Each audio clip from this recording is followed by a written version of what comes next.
We have the first participant, Ka Phai Lim. Where are you from? Malaysia? Good day to you, Ajahn. I'm from Malaysia, Where in Malaysia? Kuala Lumpur. Kuala Lumpur. Okay. How are you? I'm fine, thank you. Now Okay. it's a raining day every day here.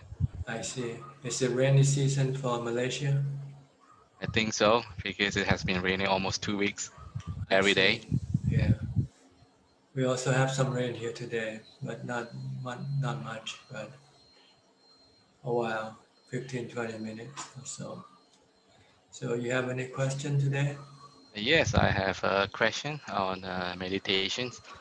So while meditating and after a period of continuous calmness and peace, there will be certain questions that seemingly arise to invite me for like solving the question as part of uh, the meditation. Of course, it could be easily ignored.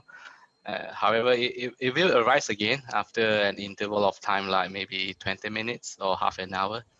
So the question is, should I just focus on keeping the absolute calmness that I already had, or whether is there a right timing that I should actually interact with those questions that arises? When you're meditating, you don't want to use your thoughts. So ignore all the questions when they arise. Just keep calming your mind, stilling your thoughts, Mm, because this is what you want to do for your mind. You want to rest your mind and energize your mind mm, with equanimity. yeah, So you just focus on your meditation object. Just keep focusing and ignoring anything that comes up. And if you want to take up the question, you can do it later after you finish your meditation. After you come out your meditation, then you can use your thoughts okay. if you like. Mm, But it's better to direct your thoughts mm, to the objects of your attachment, like yes, your body or the body of other people, and contemplate that they are impermanent. They are yeah, subjected to change, subjected to aging, sickness, and death, yes, and that no one can stop this process. And you don't want to be hurt. You have to know to, you have to let go, mm, accept the reality, the truth. This is more important than trying to answer your uh, questions, mm, which sometimes they don't matter so much. okay. Try to do things that matter, things that cause you dukkha. Mm, And the things that cause you dukkha are the things that you own, that you possess, that you are attached to, that you don't want to give up, that you don't want to be separated from. But sooner or yes, later, you have to be separated from everything. So it's better to teach your mind to be ready for this separation so that when the time comes, you will not be hurt. okay. Okay? Thank you, Ajahn. That's the question I have for today. All Thank you. right, good. Sally Chi, how are you? Where are you from? Unmute your microphone, please.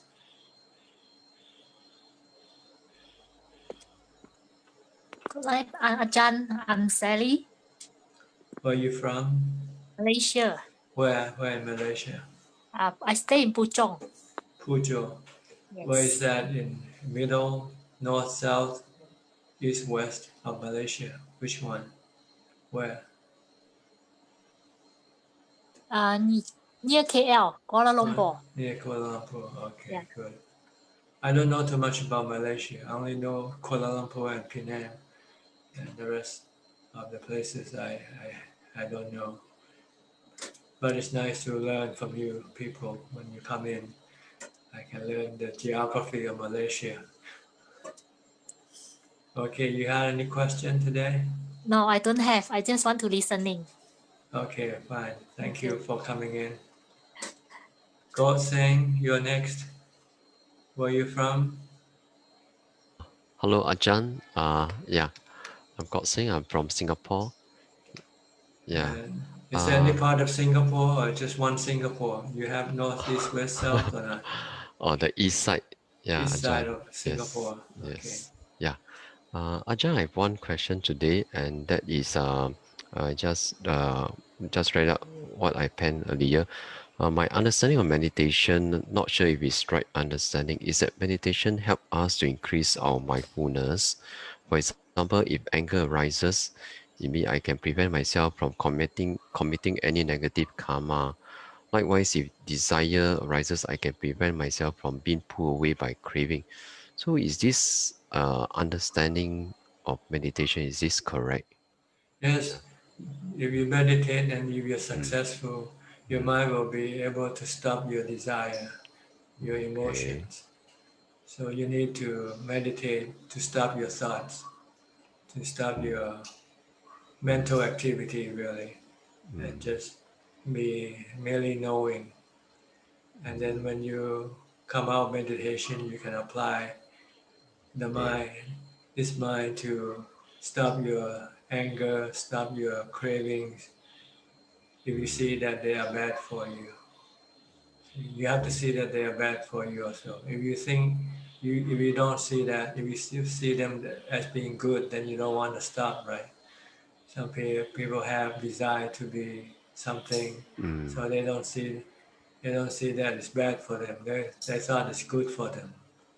mm, So then they will not stop their desire or their craving for things or for whatever.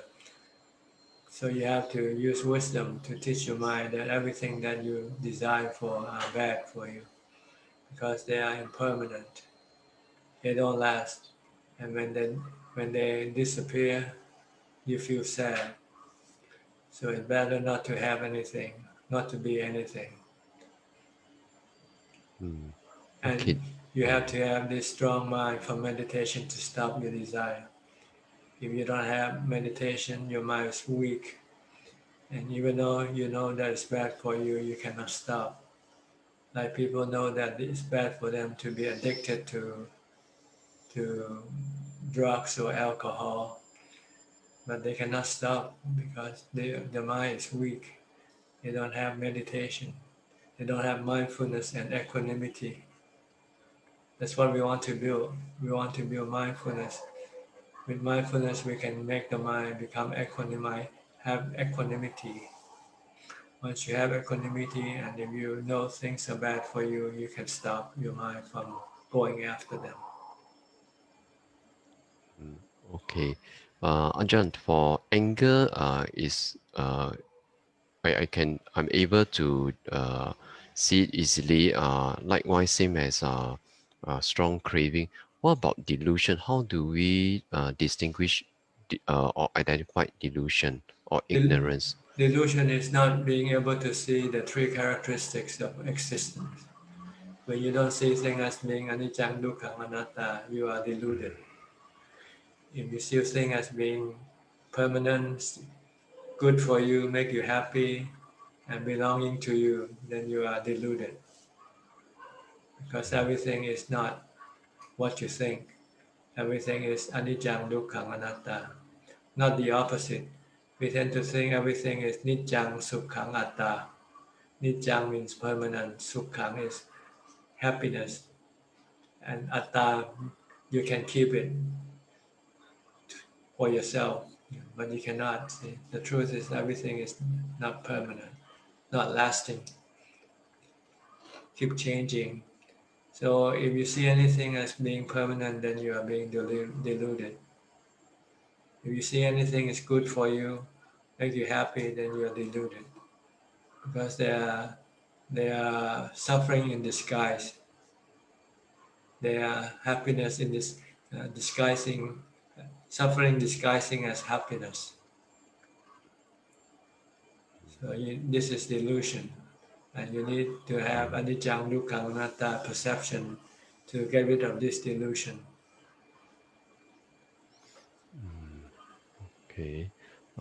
Ajahn, what about, let's say during the meditation, how do we like sometimes we are so um how do we distinguish then when we are attached so much to the peace that we have derived in meditation, and then the what I'm trying to say that how do we not become complacent and then just want to enjoy the peace and then become complacent to it, and then whatever things that comes to us, we like don't want to do anything and so on.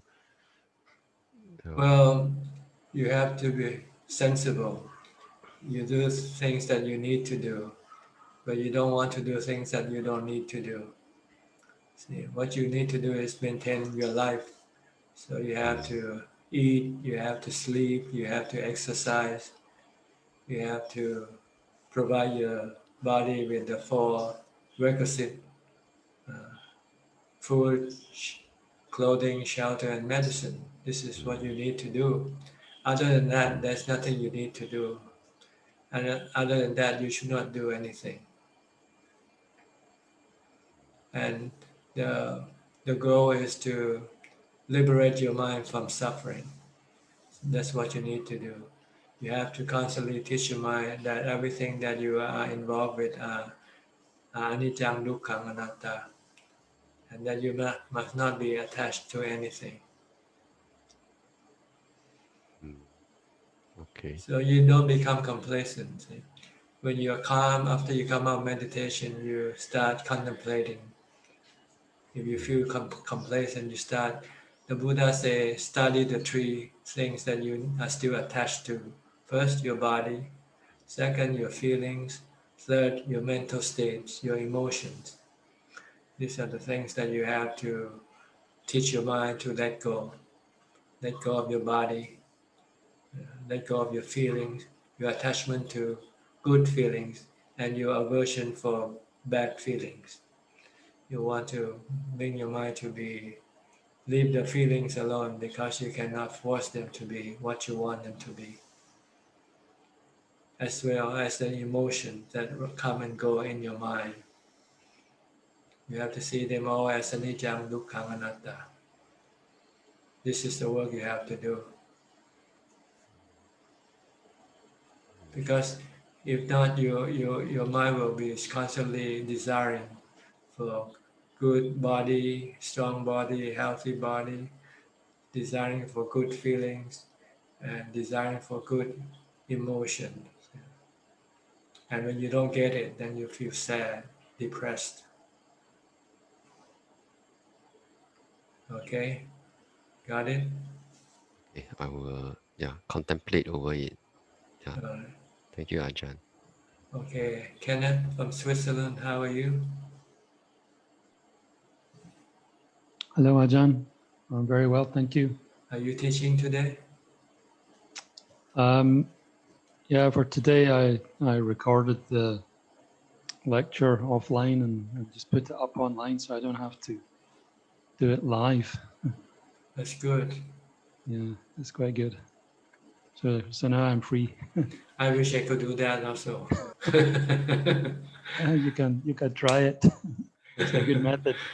Yeah, but I have to communicate with my students. I cannot That's just right.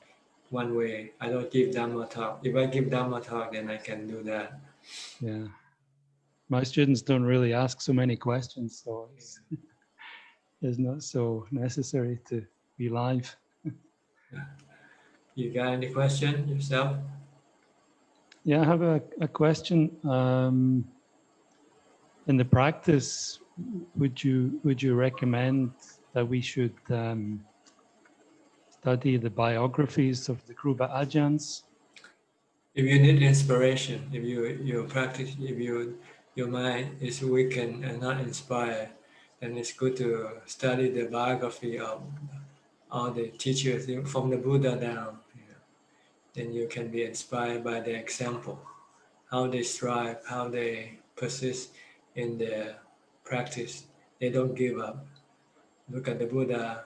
He fasted for 49 days until he realized that it was the wrong way. Then he stopped. So look at the suffering that he had to go through. and compared to the suffering that you are going through, then it's just like an elephant to a mouse.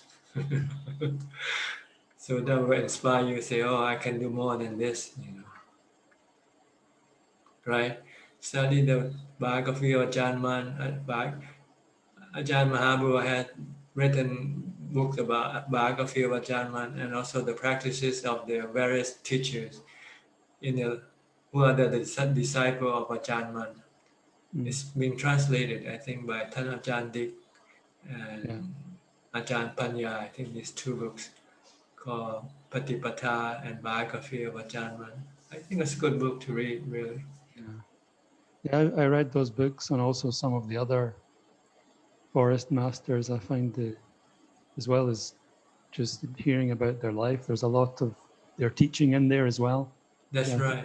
And how they practice, how they develop wisdom, and how they develop mindfulness. Each one has their different tricks to do, different places to go to be able to develop those dhammas.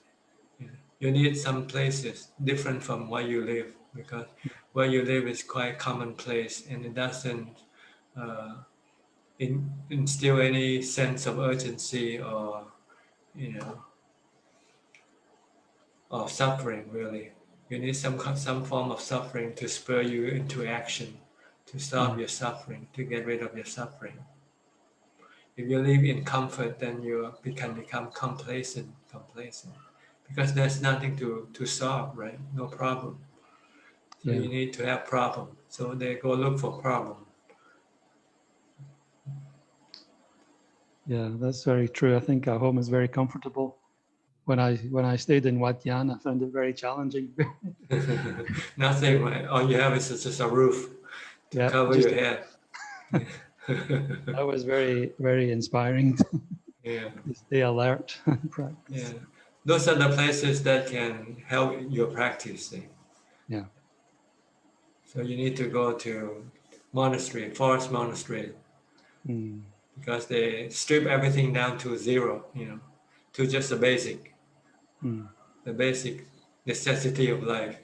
A roof to cover your head with, eat once a day, and that's about it. And then you have all the time to walk and sit in meditation. Yeah, it's very good. Okay, thank you, Ajahn. Thank you very much. All right, okay. So go to Eileen. Hi, Eileen, where are you from? Please unmute your microphone first. Hi, Ajahn. I'm from Malacca, Malaysia. Malaysia, where in Malaysia? Malaga? South of Malaysia. South of Kuala Lumpur. Yeah. In Malaga. In Malacca, yes, Okay. correct. I have a question today. Can you explain what is Gandhava? How can you repeat that again? Can you explain what is Gandhava? How do you spell? I think it's Gandhaba. I'm not sure. I haven't. I'm sorry. You have a translation into English? I'll try to look at Google then. Okay. Okay. Thank you, Ajahn. Okay. Forrest Tong, you're next from Massachusetts, Boston. Hi, Ajahn. Good evening. How are you? I'm good, thank you. I've been trying to practice your instructions to stop thinking all weekend, and my mindfulness isn't strong enough yet to do it all day, but I can already feel that it's helping my mind to become happier. So thank you for the instruction. Yes, because most of your thoughts are creating suffering for you. Restlessness, agitation, anxiety, and worry. Once you stop, then this anxiety and worry will disappear. Yeah. I also have a few questions I wanted to ask today. My first question is, would a Sotapanna give up their life to help another person? Well, I'm not sure if he will or not. It depends on the situation, I guess. His goal is for himself more than for other people.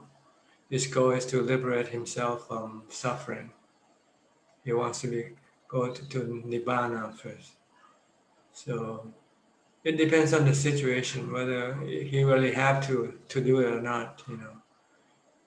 Basically, he doesn't need to do it because he knows they're gonna die anyway, right?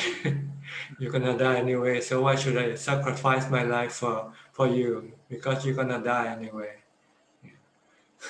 I still have to keep my life because I still need to work. I still need to practice to get into Nibbana. So I don't think he would sacrifice his life for other people. Mhm. Okay. My second question is, for the fourth type of wrong speech of idle chatter, how do we distinguish what would count as idle chatter and what would not be idle chatter? Idle chatter is like gossip, just talking about nonsense. No knowledge value. You don't learn anything, real knowledge like Dhamma, or if you are education like medicine or engineering or something like that. It's not considered idle chatting. But just they call it shooting the breeze, There's a phrase there. Just talk about anything, Politics, even that is not considered, that is considered idle chatter also, Gossiping somebody doing something else to somebody else and so forth, This is not what you want to talk. You want to talk so you can learn from what you say to talk with people you talk with. Learn something new, something that you don't know, something that is usable, beneficial for you. Normally we refer to Dhamma talk. That's in Dhamma, we usually talk only about Dhamma. All the monks, when they meet, they only talk about Dhamma. How do you practice your mindfulness? How is your contemplation? How is your defilement? All these things. We talk about these things. If you talk about other things, then you don't need to talk, that is idle chatter. But if you need to talk, because you are a lay person, you still have to work, you have to sell something, then this is not considered idle chatter because it's a way of making your living. If you're a salesman, you have to talk about the product that you sell, right? So this is not considered idle chatter. I see. Yeah, I think I have a hard time with my friends and family. If they're not Dhamma practitioners, then I don't really know what to talk about. Just listen, let them talk, and just Okay. just nod your head, yes, so forth, and then just excuse yourself. I have to go to the bathroom or something. Okay. Thank you. And then one more question I have is, can you explain Kanti Parami? Kanti, I think it's translated as patience and endurance. I think there are two words into this one meaning. You have to be patient, you have to be enduring under difficult circumstances. Try to persevere, try to go through it, not giving up. Really, that's what it means. Okay. It's one of the perfection, the 10 perfection, parami. When you practice, you're going to have to face obstacles, difficulties. So you need kanti to be able to continue on with your practice. Okay. And what is Satya Parami? Satya is truth, truthfulness, or being serious, earnest. When it usually comes with your resolution. The first one, the Atithan and Satya, they normally go together. Atithan means making resolution. Satya is keeping that resolution. I see. If you don't have Satya, then you can make resolution and like New Year's resolution, and a few days later you forget. I'm going to be a good person this year. I'm not going to drink, And then your friend came along and invited you to a party and you forgot about your resolution. And that means you don't have Satya. You don't have truthfulness. You're not truthful to yourself. Let's put it that way. I see. Okay. Like the Buddha, he made this Satya Atithan when he sat under the Bodhi tree. He said, I'm going to sit under this tree until I became enlightened. If I'm not enlightened, I will not move from this position.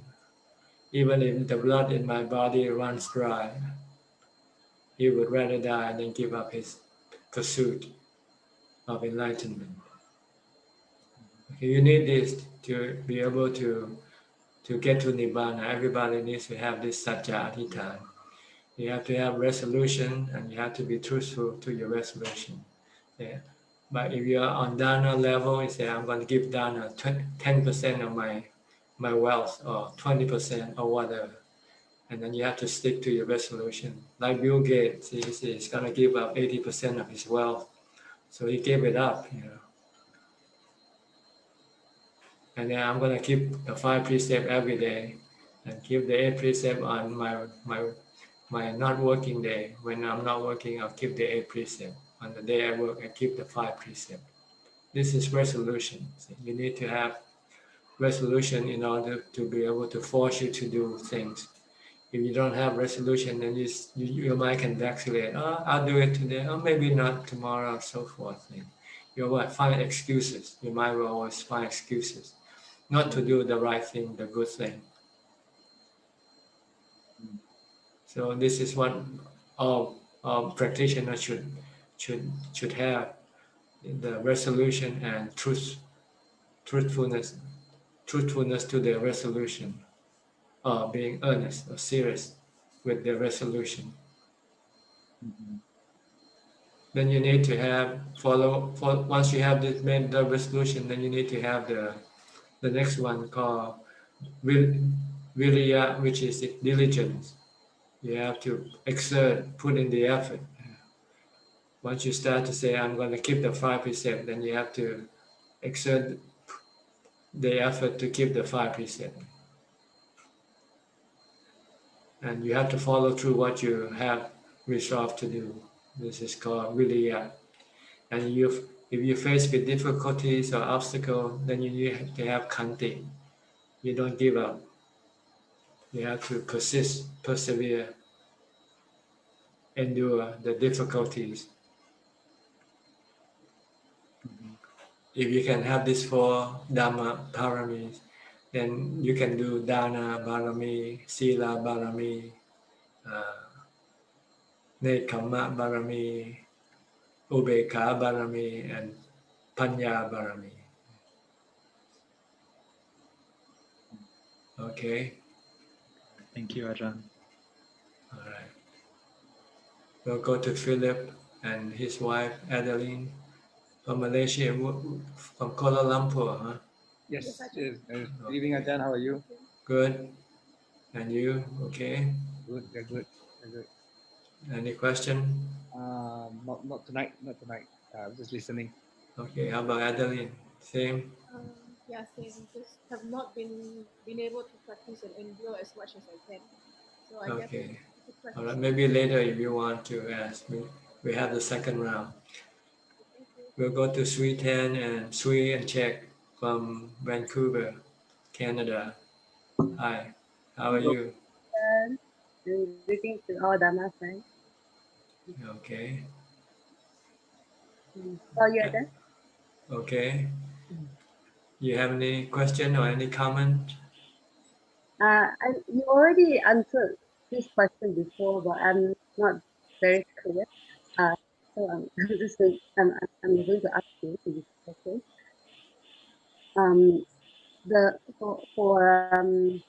Spiritual, I mean like celestial being. Your audio is quite unclear. Can you speak louder, please? Sorry, Ajahn. Is it better? No? Sorry, Ajahn. Is it okay? Is it better now? Yeah, better now. Sorry, Ajahn. For a Dewa to become a Sotapan, I still don't really understand how they can become like without the body, so because you said they're not afraid to be to get sick and die when we become a Sotapan, but for Dewa they don't have a body. They have a spiritual body. See, they still have spiritual body. They see them, perceive them, like when you're in your dreams. See? When you dream, you still have a body in your mind, but not even though you don't use your body at that time because your body is sleeping, right? But your mind, when you dream of something, you still feel that you are having a body. And when you're attacked by something, then you can be fearful. And if you have Dhamma and say, oh, if I'm going to die, let it be. So you can still become a Sotapanna by giving your life. See, a Deva doesn't have a physical body, but it has a spiritual or divine body.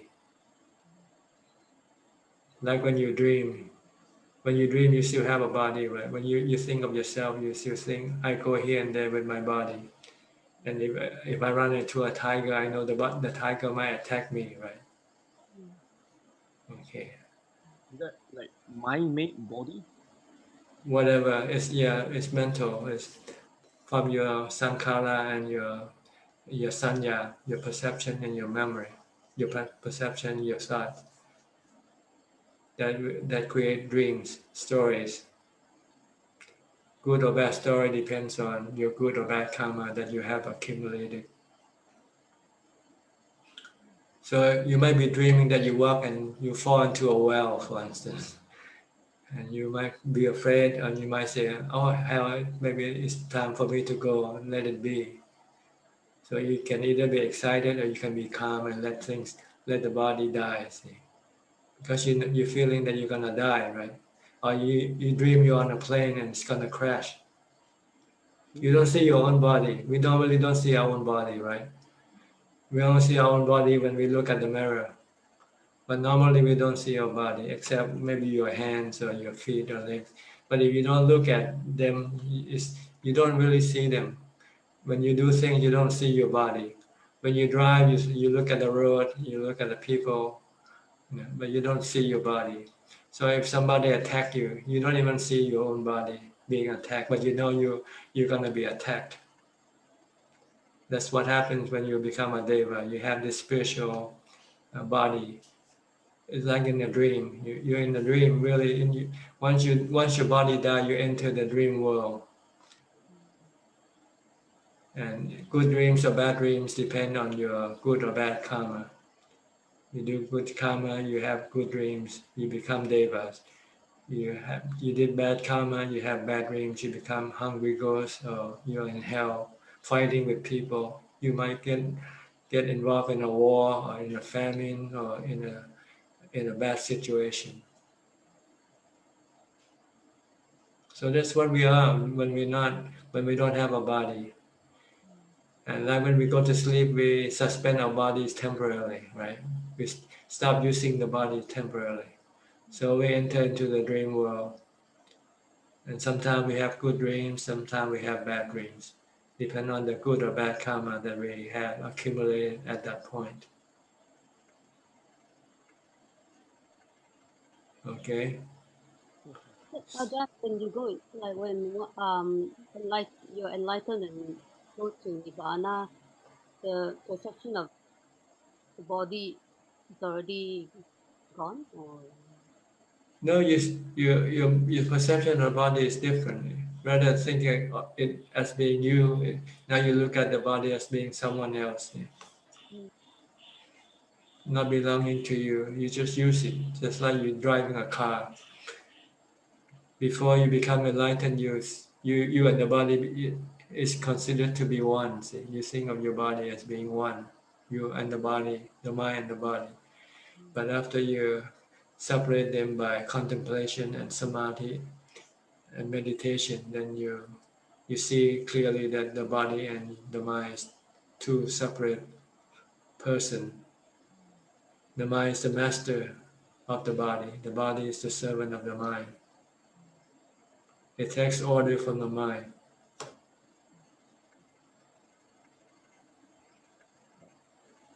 And one day they're going to have to be separated, whether you want it or not. Because the body will have to return to its original state, the four elements.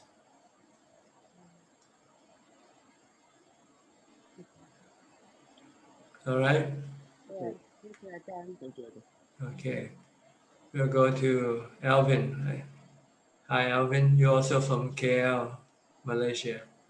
Yeah. How are you, Ajahn? Are you neighbors to Philip, or you work together, or what? No, we are old friends. We are not. It's quite far away. We live, but I see. we have been knowing each other for a long, long time. Okay. Yeah. Any question today? Yeah. Tan Ajahn, few years back, I listened to one of the Bante. He said that one can become a sotapan without jhana. He said by listening to a saparisa with focused attention. And the example given is Sarakani Sutta, where Sarakani, he consumed, I think, a bit of drinks as well. So when he passes on, people ask, where has Sarakani gone to? Then the Buddha proclaimed that Sarakani is actually has entered the stream entry. And also, I think Buddha said something like, I think a lot of people are not very happy because he takes drinks.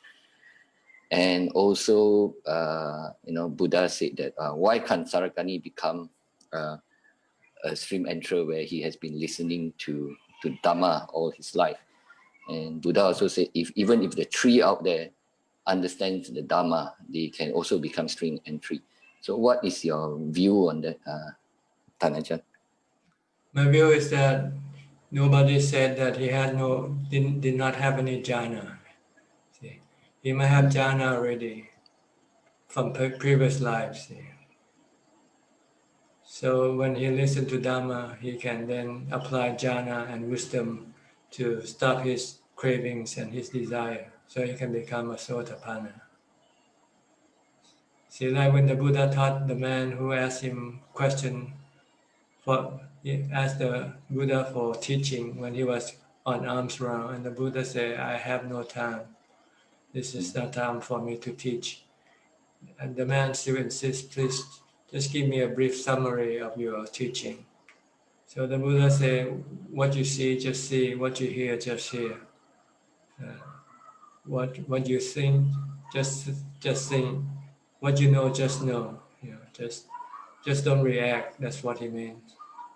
So he understood and he became enlightened because he could stop his mind from thinking, from reacting to what he sees or what he hears. So some of the details is not mentioned. See. I see. So, okay. So people, we are all here. We all have physical body, but our mental ability are different. The strength of our mindfulness are different.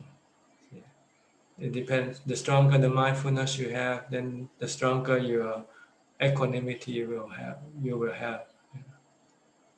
Even though you might not practicing any meditation at all in this lifetime, because you might not have the condition to drive you to practice, but you already had some in your previous lifetimes, so you can still.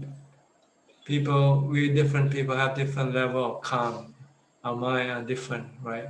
Some are very, very active. Some are very not so active. That indicates the level of calm or jhana that we have. Like the Buddha, when he was a boy, when he was left alone sitting under a tree, his mind just automatically went into jhana without having to meditate.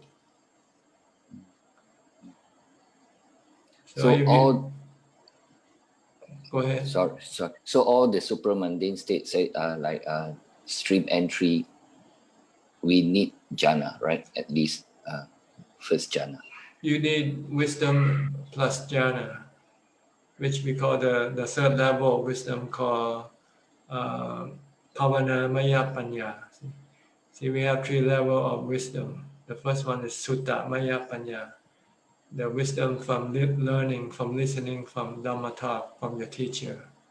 The second one is contemplation, so that you don't forget. The second one is called Cinta Maya Panya. You keep doing the homework, what your teacher taught you, you then try to keep contemplating so that you don't forget. Okay? Because you need to use it as soon when you have dukkha. If you don't contemplate, you might forget. And when the time comes, when the dukkha comes, you might not know what to do with your problem. So you need to have this contemplation, anicca, dukkha, anatta, on your body, your feeling, and your emotions. And then you need to have the third level of wisdom or panya by developing pavana, samatha pavana, to get ubeka or the jhana. See? Once you have, then you have the strength to stop your craving when your wisdom tells you to stop. Right now, if you don't have jhana, when you want something and you know it's not good for you, but you cannot stop it, right? Like can you stay at home and not going out at all? Only go out when you really have to. No. You cannot, right? Yeah. Because you don't have jhana. But if you have jhana, you can stay at home. You say, what's the point of going out? When you have jhana, you're happy with yourself. You don't need to go get anything to make you happy. So it's difficult to see people's mind. I think we all have different level of equanimity. Let's put it that way, or mindfulness. So some people, they have strong equanimity. They can listen to Dhamma and become enlightened as they listen. Some people don't. They have to take time to go develop equanimity or have to contemplate until they understand the anicca, dukkha, anatta. Anyway, don't worry too much. I think about other people. Worry about yourself. Yeah. People, I think, want to avoid doing jhana because they find it difficult. They don't want to sit and force themselves to concentrate. So they try to find excuses from looking at example in the book, in the Tipitaka. Oh, this person, he can become enlightened. Oh, what about Angulimala? He kills 999 people and he still could become enlightened. Why don't you do that also? Go kill people and then you can become enlightened. So each individual is a separate case. It's a unique case. You cannot use it to apply to everybody else. All right? Okay, thanks. Normally for everybody, for the general public, you have to go through Sila, Samadhi, and Panya. If you don't have Sila, you have to keep Sila. If you don't have Samadhi, you have to practice Samadhi. If you don't have wisdom, you have to develop wisdom. There's no other way. This is the middle way. The only way. Okay? Thanks, Nand. Okay. Hi, Eric from Los Angeles, I believe. How are you? Haven't seen you in a while. I'm not very well, to be honest. I refrain from speaking to you because I feel so bad about this, but I'm really suffering a lot. Are you affected with the virus? You sound like you have a cold or something. No, I'm just this morning. It's a 5:30 in the morning, so I just kind of woke up. But I every day I can't sleep. I'm up and down 6-7 times a night. You have to stop your thought. You need to take control of your thoughts by reciting a mantra. Yeah. That's the problem. I try to do that as much as possible, and it keeps shifting and going other places all day long, all night long. I sit up to meditate. The meditation is terrible. I try to say a mantra, even if it feels good for a little bit, but I'm back and forth on different things. Insanity keeps everything. You have to speak a little bit louder. Cannot quite hear you. Yeah. Is this better? Can you hear me now? Yeah. Okay now. Okay. Sorry, I think my headphones are bad. Yeah. Okay. I'm just having a really hard time trying to stay with the meditation object. I'm trying really hard, but it'll like fuzz over, just like and other thoughts will creep in again. I'm going through a lot of emotional pain with the breakup with someone that I really, really loved, and matters of the heart are really difficult to like just not think about and just let go, you know. Yes. And I'll be honest, I'm losing my faith. I've been a serious practitioner here for the last 8 years, meditating every day, twice daily, and when I've done multiple retreats, long-term retreats, three months, studying, and I feel like I'm losing my faith. Honestly, I'm in a bad place right here, and I don't know if you can provide some inspiration or something for me. I'm just really having a hard time. I'm not working. I'm locked down here again in LA. I have no money coming in. It's just like the whole world is crashing down, and honestly, I still have thoughts of I don't want to live. You know, I'm so over the pain. I can't take all this suffering anymore, and I feel like the only peace is once I'll die. And I'm just having a really hard time. I don't know if you can help me with this, but Well, what you need to do is come back to the basic thing. The basic is just to stay alive and maintaining your body, have food to eat, have a place to stay, and then don't expect anything more than that. And then I think you will feel better. Say, look at what you have. Don't look at what you lost, what you lose, because when you see what you have lost, you feel bad. You want it back, but that's just not possible. This is the way life works. Things come and go. So try to look at what you have and try not to think of what you have lost. Forget about what you have lost. Forget about it and just try to take care of what you have, which is your body. And then also take care of your mind by trying to stop your mind from thinking restlessly, aimlessly. Try to do some mantra or do some chanting, whatever method, or reading Dhamma books or listening to Dhamma talks. And don't try to want anything. That's the problem with the more you want, and when you're not in a position to get what you want, you can become very frustrated, desperate. So you have to come back to the basic, really. That's what. So be thankful that you're still alive. You still have a place to live in, and food to eat. So you're like a monk, see, like us. That's all we have. We just have a place to live, food to eat, and some clothing. And if we are sick, we have medicine. That's all we need really in life. Other things you can just consider to be a luxury or a surplus, then you can either have it or not having it. If you can set up this sort of attitude towards your life, I think then your mind will feel better, not pressured. Your mind is pressured by your desire to have what you used to have when you're no longer having it, and you cannot get it back. That's what's causing you to have all these bad feelings. That's about all that I think I can recommend to you. Do you understand? I understand, but I think I still feel like it's impossible because I'm anxious.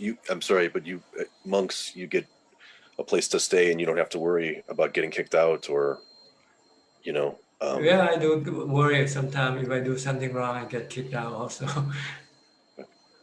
So I'm in the same boat, but I'm ready to be kicked out. See, so that's what you have to be ready. Be ready to get kicked out and live out in the wild, live out in the open. All you need is a sleeping bag and an umbrella to cover your head with. If you have something, and you can always go to the Salvation Army for food, whatever.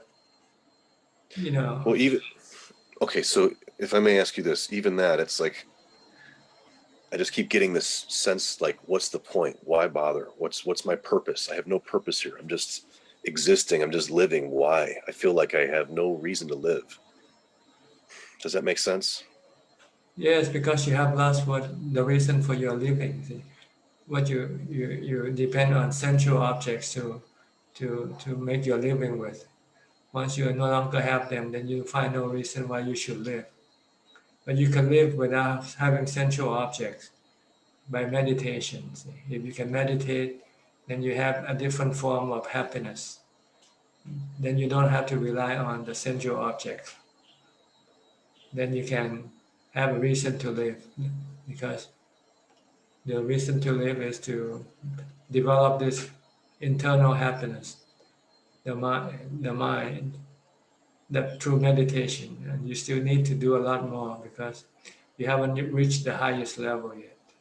That's what we all monks do. We give up our physical happiness and replace it with mental happiness.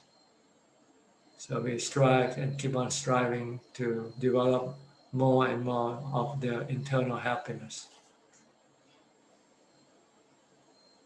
Get it? There's a reason to live, but you can't find it yet, that's all.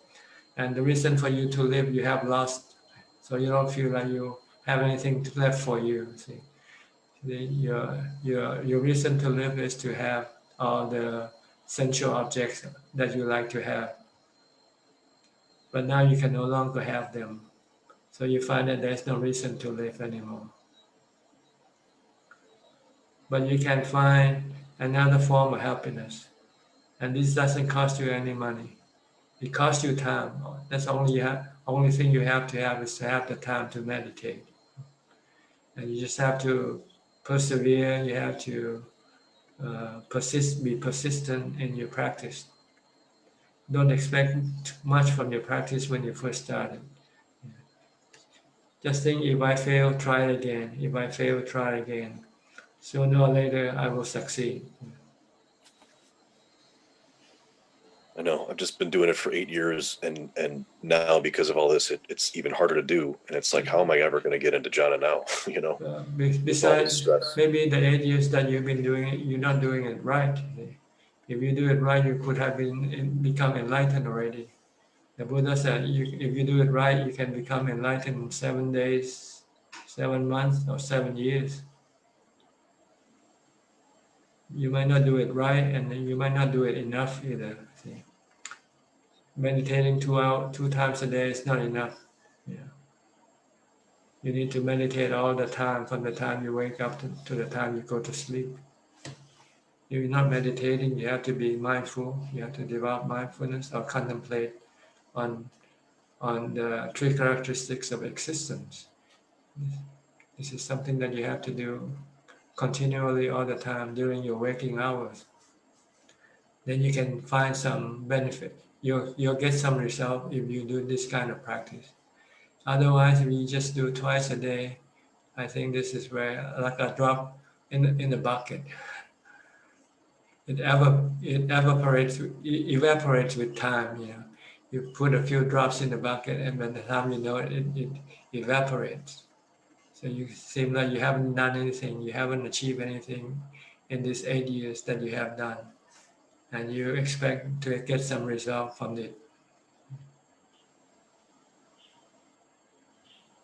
But what I'm trying to say is, don't be despondent. Don't give up. You know, you can always starting today.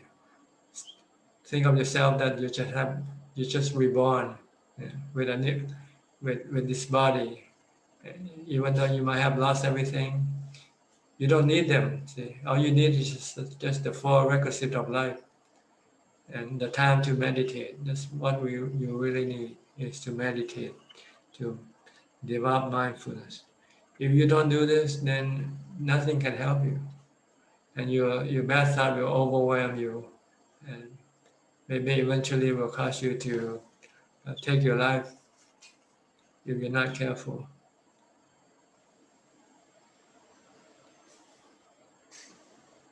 Maybe this is a little bit bitter medicine for you, I don't know. but I'm just saying it. If I may ask you, what's so wrong if I take my life? Are there Because consequences? well, because first of all, you love your life so much, you didn't want it to be taken in the first place. So it's your delusion is that is misleading you to think that taking your life is a good solution. When in all of your time that you've been born, you're trying to protect your life. So when something come up that you cannot be happy, then your delusion they will then tell you to take your life. You know, it doesn't solve the problem because when you are reborn again the next time, you will still have the same problem because your problem is mental, not physical. So you have to solve your mental problem, not your physical problem. Your mental problem is your uncontrolled cravings, desire that keep driving you crazy right now. You still want this and that. You want to, rather than accept your present status, you want to change it. You know? And when you cannot change it, then you think of killing yourself. But that doesn't change the problem. Your uncontrolled craving will still continue in your mind. And when you're born in your next life, you will still have this same problem again. The Buddha say, if you kill your life in this lifetime to solve your problem, then you'll keep coming back and do it for 500 times. Because it becomes a habit. See? Every time you run into a problem you cannot solve, you kill yourself.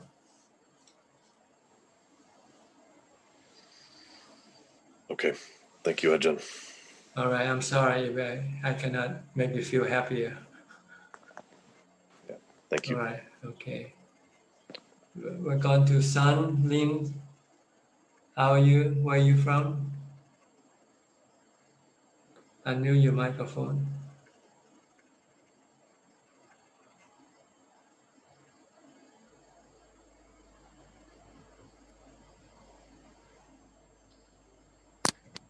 Hello, good evening, Ajahn. Good evening. Where are you from? I'm from Vietnam. But Vietnam. now I'm living in Sri Lanka. Are you a monk? Are you a monk or a novice? A monk. A monk. Yes. How long have you been ordained? 16 years now. 16 years. So you must be at least 36, yeah? Yeah. Okay. Any question today? Ajahn, I have one question from the most of factor of 10 factor. So Sotapanna is the first one who is enlightened, who left 3 factors. So I don't know. The first one Sakaya Titi, and Yes. the second one Vicikiccha, and the third one Silapata Pramasa. So in 3, so how do we know someone become a Sotapanna? So can you please explain for clear? Well, the first factor of Sakayatiti is your perception of the 5 khandha as being you. When in truth, the 5 khandha is not you. The body is not you. The feeling is not you. The perception is not you. The thought is not you. And the consciousness is not you. See? They are natural process, physical and mental. The body is a physical process, while the 4 other mental process. They have their own nature that you cannot control. They come and go, they rise and cease, they keep changing. So Yes. you have to let go of your attachment. Right now you think you are the body, so you want to control your body. And you want to control your feeling. You want to have only good feeling. When you have bad feeling, you want to get rid of your bad feelings. So this is what Yes. you have to teach your mind to leave the body alone, leave the feelings alone. Yes. If you can leave them alone, then you can become a sotapanna. So, how do we know? How do we know someone become a sotapanna? You have to be you'll be happy to give up your life when the time comes. Not afraid of dying, not afraid of getting sick, not Yeah. afraid of getting old. Because you So, see the body is not being you, it's not you. yes. So normally we cannot to check someone become a sotapanna. You first have to be, you yourself have to be a sotapanna first. Then you can talk to the person about being a sotapanna. If he can answer your question, then you know that he is a sotapanna also. Yes. So and one more question. So when we practice from the basic samatha bhavana and to vipassana bhavana, and we have the four jhana. For jhana. So yeah, four jhana. So how do we practice from the first one to the fourth one? You just be mindful of your breath when you sit down and meditate. Just focus on your breath. Your in and out breath at the tip of your nose. And then you will go through all the four jhanas automatically. Okay? So how we know when we become the fourth jhana? It's like when you eat, when you're full, you know you're full, right? You don't have to ask other people, am I full or not? When you eat. Yes. Okay. Same way with the fourth jhana. When you get there, you'll know that you are full, you're happy, you're content, you have no desire. Yes. Okay. So thank you so much. Okay. You're from Vietnam, but you study in Sri Lanka. Yes, Ajahn. You plan to go back to Vietnam? No, I can't. I can go. Curfew in Sri Lanka. Oh, curfew right now. All right. Yes. Okay. Thank you so much. Okay. Kuyen Duong. Kuyen Duong, how are you? You're from London. Hello, Ajahn. I'm good, thank you. Yes, from London, right? You're living in London right now. Yes, I'm living in London. I'm Okay. Vietnamese, but living in London. Okay. Anything you want to say or ask? Well, I was thinking about the sankharas and like all the namakandas. It's they are a part of the chitta, and when you reborn, like you have the next life, you bring your namakandas with you to the next life. Yes. And everything in those namakandas, they are all like anicca. So, for example, you have a bit of level of equanimity or something, or like your character's habit, you can lose it or like enhance or decrease. So everything,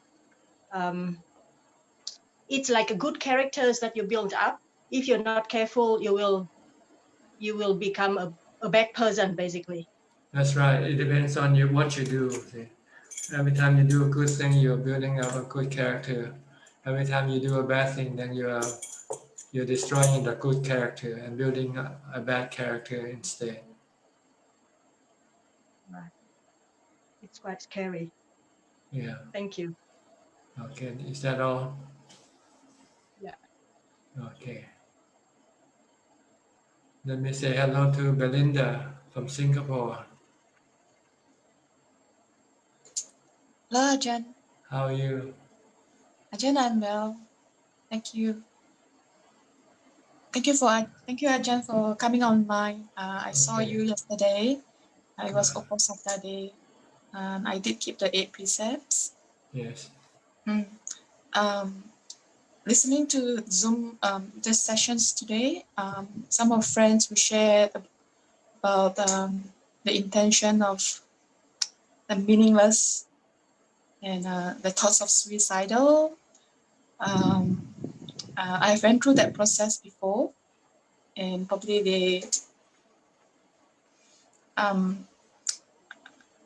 to cope with that, I use the death meditations, just allowing the body to die from the mental state. It took quite a while before it got really accept death in the mind. Another question about meditation is about dream meditation. There were times where I could see myself when I was dreaming. The mind was aware that the mind was dreaming, and the mind was trying to tell the mind that it was just a dream, and the mind was in the dream telling the mind to wake up. Yeah, so it was quite a struggle. It was reactive. Then after contemplated, I realized that if the mind is aware that the mind is in a dream, then the mind didn't have to wake up, because if it's truly aware, it will be equanimous. So Ajahn, there are two questions.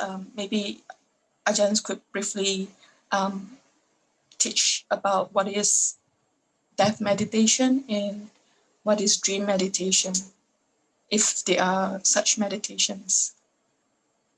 I haven't heard anything about dream meditation, because when you meditate, you need to have mindfulness. But when you dream, you don't have mindfulness. You go to sleep. So death meditation, it really means death, using death as an object of your meditation. Thinking of death.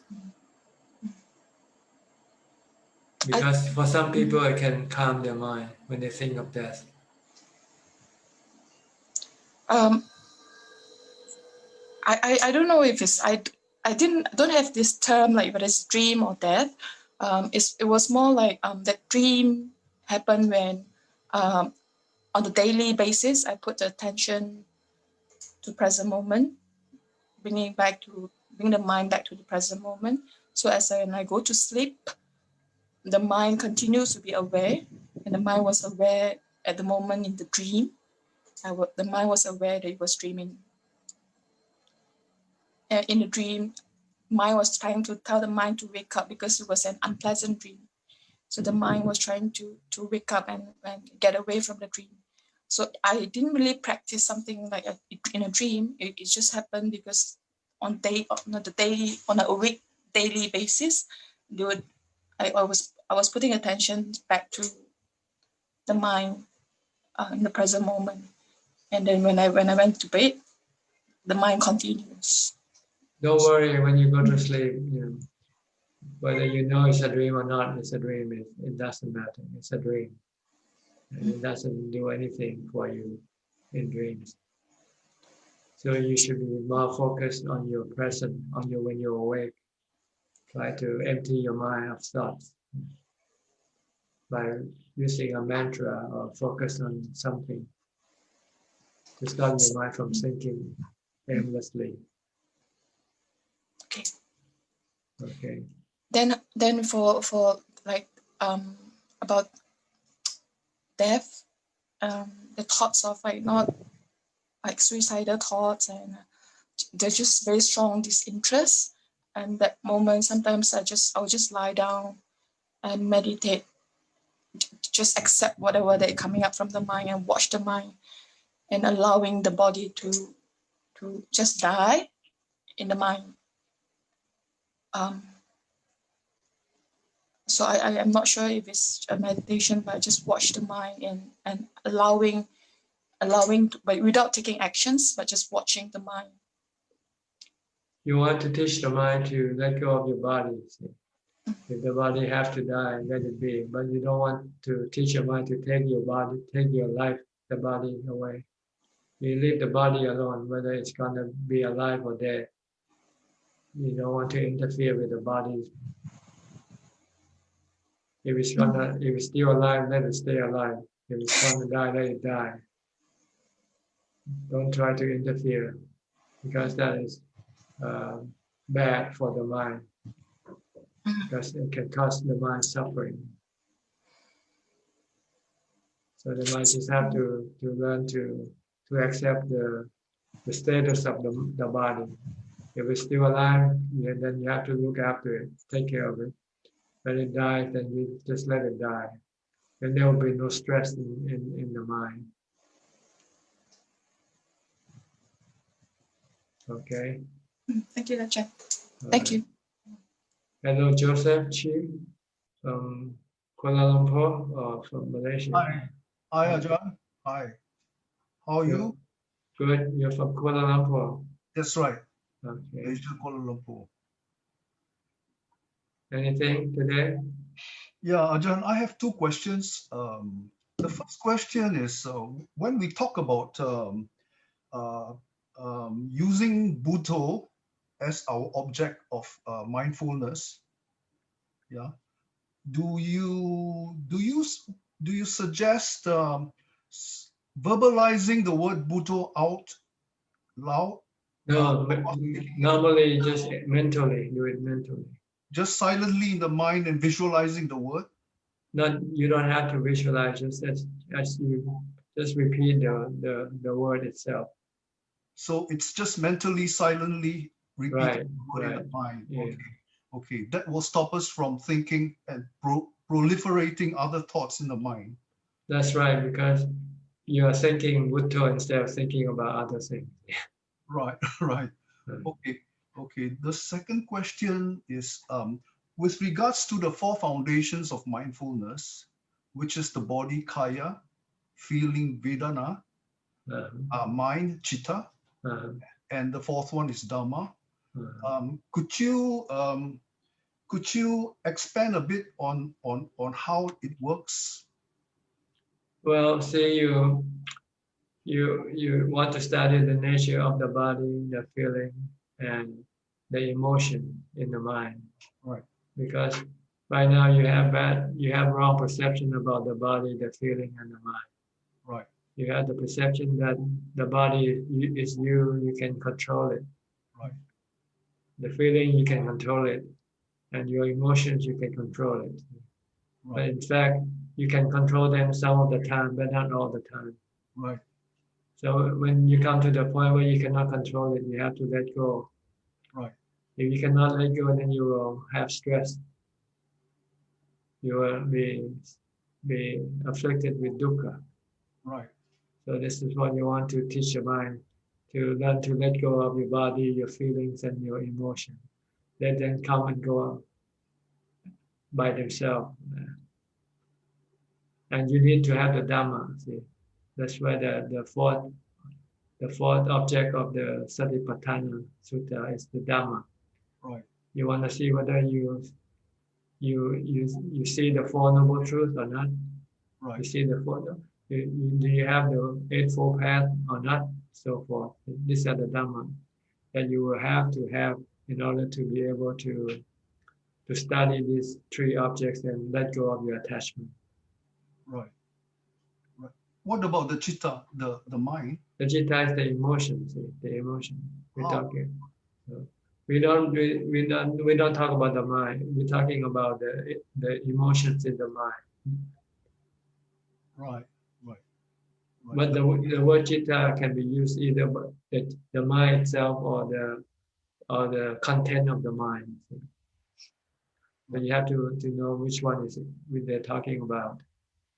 Right. So it's not talking about the four namakhandas of No, talking about good emotions like feeling calm or feeling restless and so forth. Anger or greed. These are emotions. in the citta. See, the feeling we are talking about, the feeling that comes from the body more than the feeling that comes from the mind. Right. The feeling comes from the mind is the emotions, good emotion, bad emotion. Right. Right. Yeah. So first, before you can get to these three objects, you first need to have the tool to handle them, to deal with them. See? That's why you need the jhana before you can handle them. If you don't have it, it's useless to study because you cannot let go of your attachment. Yeah. So the practice of mindfulness throughout the day is very important. Yes, to bring your mind to jhana, so Yeah. you can have equanimity. Yeah. Yeah. Okay. Okay. Yeah.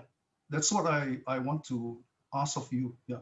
Okay, good. That's very good. Yeah. Thank you, Ajahn. Yeah. Okay. Thank you. Hi, Yutichai, are you from Thailand? Yes, I'm Thai, but I'm a scientist here in Korea. In Korea, okay. Yeah. In Seoul? In Daejeon, south of Seoul. I see. Yeah. How long you been living there now? So I was actually in the States for the past 10 years, and I moved here in the past year. So less than a year. I see. Okay. You have any question? Yes. So my question is, what is the true meaning of sila? Because let's say, for example, I'm holding the 5 precepts, but let's say I'm addicted to television, but I don't drink. So does that mean I have the 5 sila? So is the 5 sila meant to be translated literally, or does it encompass sort of everything, every addiction? Can you clarify that? No. We have 5 and then we have the 8 precepts.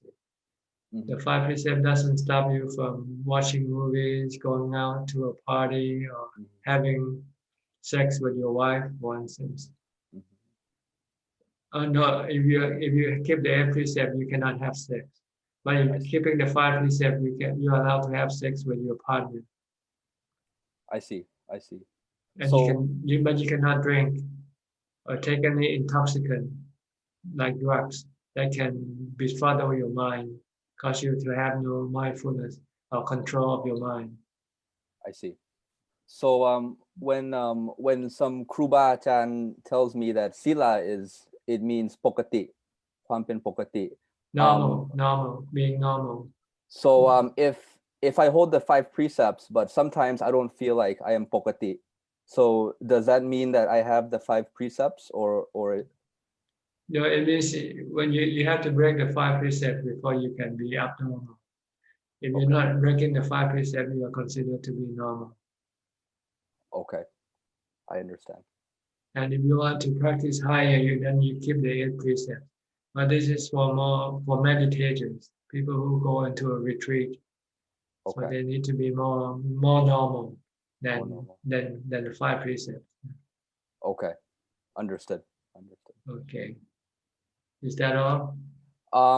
Another thing is the difference between emotion and thought. Sometimes we have thought, sometimes we feel stuff. So in terms of the Dhamma, can you clarify the difference between emotion and thought? Yes, your thought causes you to have the emotions. You think about something, then your emotion will arise from with your thoughts. Your thought precede the emotion. Okay. You think about something and then you have bad emotion. You think about something, then you have good emotion. I see. When you think about losing your money, you have bad emotion. When you think you're getting a raise, you get good emotion. Okay. Right. So what's the cause of thought? There's no cause. The thought is just part of your mind. Your mind has four function. Your thought is one of the function. The other is feelings. The other is perception, and the other is the consciousness of the sensual objects. They keep changing. They keep moving around back and forth. Okay. All right. Thank you. Okay. Let me say hello to Sajao Ka from Silver Spring, Maryland, I think. If I remember you right. Good evening, Ajahn. Thank you for doing this for all of us. I have a question that like Arya Pugalas. So that's like in the chanting, there are like 4 categories of the Savakas, and then he says like taking in pairs that becomes 8. So how does this 4 times 2 8 become? So I'm missing the taking in pair part. What does it mean? It means that before you can become a Sotapanna, you have to walk the path of a Sotapanna first. See? So they come in pairs. Once you start on the path of a Sotapanna, once you start contemplating the nature of the body, the 5 khandhas, you are on the path of becoming a Sotapanna. So there is the path and the fruit. See? That for each level of a noble one, they come in 2. First the path and then the fruit. Once you have become a Sotapanna, then you enter into the path for Sakidakami. And once you reach the end of the path, then you become a Sakidakami. Then you enter the path of Anagami. And when you walk to the end of the path, you become an Anagami. And then you start to walk on the path toward becoming an Arahant.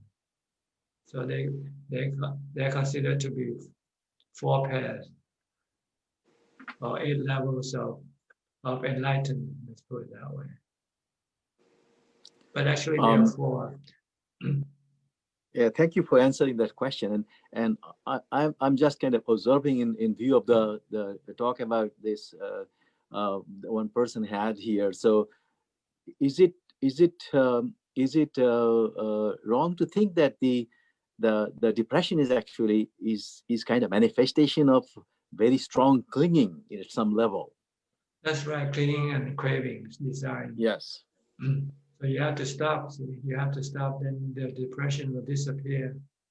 So you keep thinking, keep desiring, keep clinging, then the depression will continue on and multiply, even getting worse and worse. Because one depression will then instill you to create more depression until to the point where you can no longer bear it anymore. Yeah, and also that I think the Buddhism, this thing in the sense that it could be very simple, but if we take it to the intellectual level and talk about it, I think it's not going to produce anything. I think it has to be taken.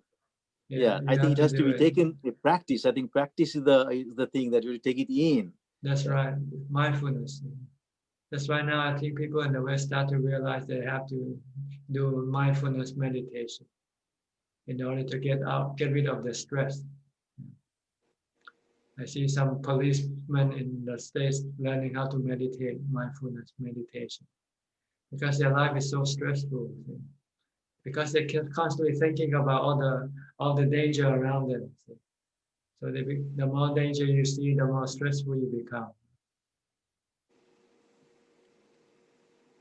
That's why it's very dangerous to be near a policeman, because they are so they look at everybody as being dangerous to them.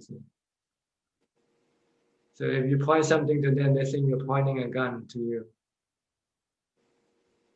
So you have to be very still when they approach you. Yes. Or move very slowly. Okay, does that answer your question, basically? Yes, all of them. Thank you very much, Ajahn. Thank you. You're from Maryland, Silver Spring, right? Yes. Okay, good. Well, next we go to B. Ravin Chinnaporn. How are you? He's from Thailand, I know. How are you today? Good. What can I do for you? Ajahn, I have 2 questions. The first question is, sometimes after I finish meditation, my mind becomes really still. I think either it's because I was able to enter jhana, or maybe my mind is very peaceful. So I like to ask Ajahn for some advice. What should I do after this? How do I contemplate? How do I do vipassana so that I can develop wisdom? You can contemplate on the nature of life, that life is impermanent. Everything around you is impermanent. Even yourself, your body is impermanent. So sooner or later you will have to lose them. Your parents, your friends, your brothers and sisters, your wealth, your job, everything is temporary. So you have to learn to teach your mind to be ready to accept when these things happen. By living simply, don't rely on so many things, because the more you rely on them, then the more you are dependent on them. And when they leave you, separate from you, then you will feel bad. But if you don't rely on things or people, then when they leave you, you won't feel bad. So this is basically what you want to contemplate.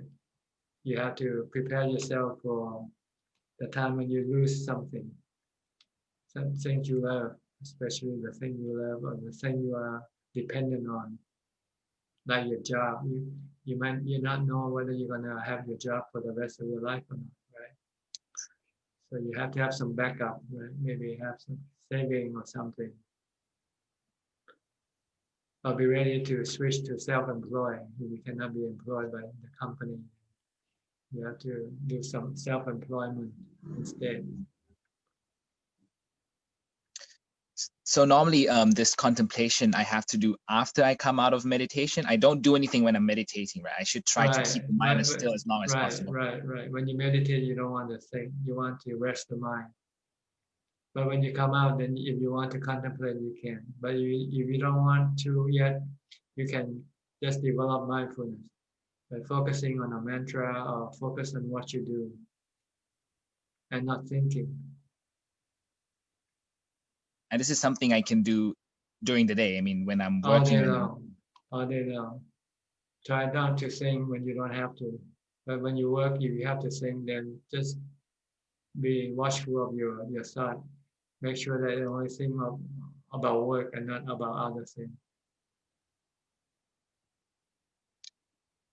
Okay. Okay. How's your parents? Okay. You still Yes, living with them? Yes, I still live with them. They're doing fine.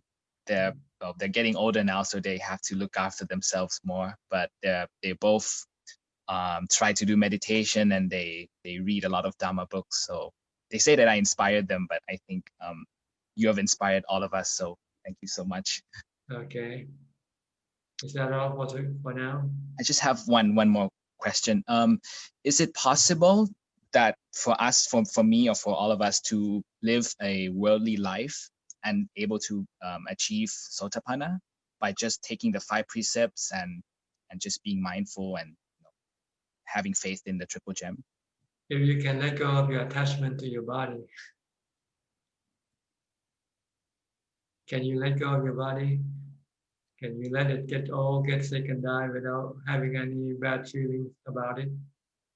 That's the thing. Sometimes I feel that I can. When I just come out of meditation, I ask myself, okay, if my body dies now, would I be okay with it? And sometimes I actually feel content. I feel like I can actually let go. But then once after I leave meditation for a while, the defilements start to come back. It becomes harder to accept the fact. So that's why you need to meditate all the time, to keep your mind from being influenced by your defilement. I feel that only samadhi is only able to suppress them for temporary, but after a while it comes back again. So that's the challenge for me, to try to be able to sustain it. Sustain, you have to use wisdom. See? You have to teach your mind that everything is temporary. You have to let go, not attach to them. Once you're not attached to them, then it doesn't bother you whether they stay or whether they go. So once I'm able to achieve that, then it's possible to achieve. Yes, you can become a Sotapanna if you can let go of your attachment to your body. Okay. Thank you, Ajahn. Okay. Hi, Daniel. You're next. I think you're from Germany, right? Hello. Yes, I'm from Germany. Hello, Ajahn. Where in Germany? Berlin? Yes, I'm from Berlin. Okay. Thanks for having me first. I'm actually here without questions, but I have I want to talk about my practice, my the way I meditate, and a few days ago something interesting happened. I was confronted with some strong feelings about different things. I will explain that in detail. These feelings were about my girlfriend and about my mother. So I will start with the problems with my girlfriend. And on that day, there were strong feelings between us. I have never felt anything like that. Even though she didn't say much to me, it felt like the way she looked at me and the way she was just, there was just some strange connection or change in the connection between us, and it hurt a lot. It hurt like a dagger in my chest, like something was sticking in my chest, and it was really torturing me. And that's after a while my head was spinning, and I was contemplating doing things that would be very stupid just to make it stop, just to make this feeling stop, so I can rid myself of this suffering.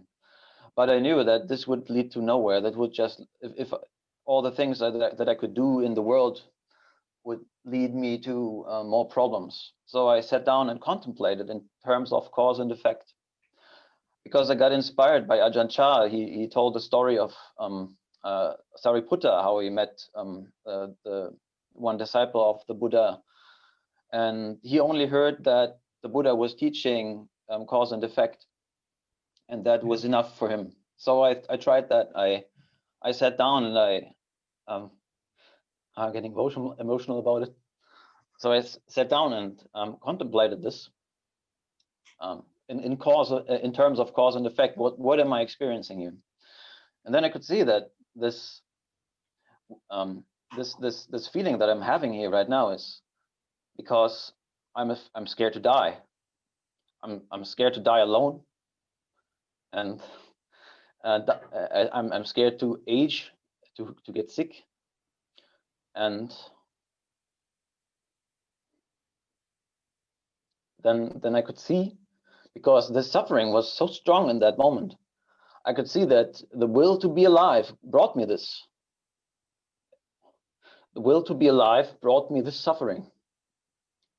And then suddenly I got very calm, and the problem was gone. And also, I feel like I have trouble to get, maybe I'm wrong about some things here, but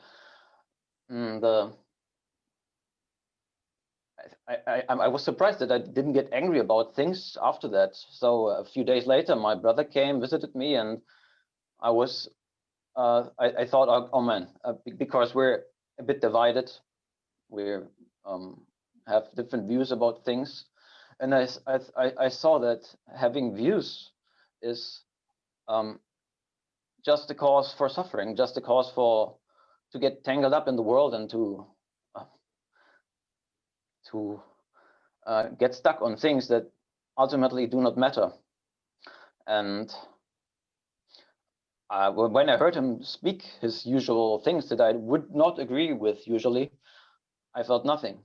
It was just like a noise. I understood the information, but there was no emotional ripple that would disturb me. I was just listening. It was just like seeing the weather. Like it would rain outside, but his words were not causing the stress that they would usually do. I know that having these experiences that come from wisdom also might not be temporary. So I have to check if this is it's just a temporary thing. That was one part of the story. I mean, we can stop and discuss this now if that's okay, or if okay. how yeah. Okay. So what is your question here? So I contemplated without meditating before, but honestly, I really don't have a question there. I think I just wanted to tell this. I just wanted to speak about it. And I think you have seen the Four Noble Truths. The cause and effect of your suffering is your will to live, which is considered to be wrong view because you cannot live forever. So once you see that, then you give up your will to live. When you do that, then your mind becomes calm and let go of things. Things don't bother you anymore. Right?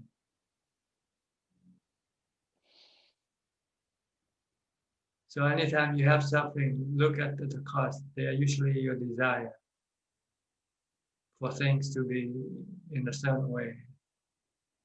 When they're not going the way you want it, then you have suffering. Yes. And when you see that your problem is your desire, when you give it up, then your suffering will disappear. And the other thing was about my mother. She's also, well, not the youngest person anymore, and she had to struggle with the death of my father, and she experienced lots of stress, and she is not able to meditate or to, well, or use wisdom. And I always try to almost force her to do it, to try to meditate, to look after herself, to exercise, so that maybe she can avoid getting dementia, to basically stop the problems from happening. But then I realized, actually, I just try to protect myself from trouble when I force her. And also, I could see that she sacrificed so much for me.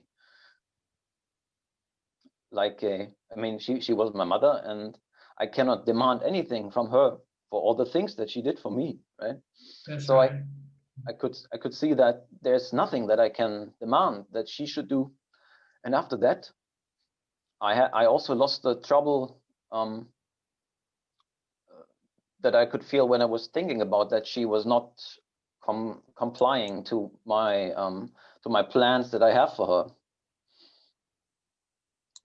her. And that's fine to me now. I just can make a statement. She can agree or not, but it's okay if she doesn't. And I don't feel the stress anymore when she doesn't comply. Because you don't have the desire for her to comply. Yes. So you should not have any desire for anybody to comply to your wishes. You can tell them and then let them decide for themselves what they want to do with your advice. Yeah. Yeah, Okay, that's I think you're on the right path. You're on the right path. Stay with the cause and effect. The cause is your desire, and the effect is your suffering.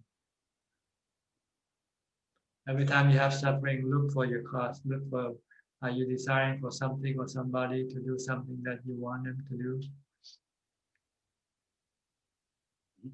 All right, Yes. I have to go to other people now. Yeah, thank you very much. Sorry.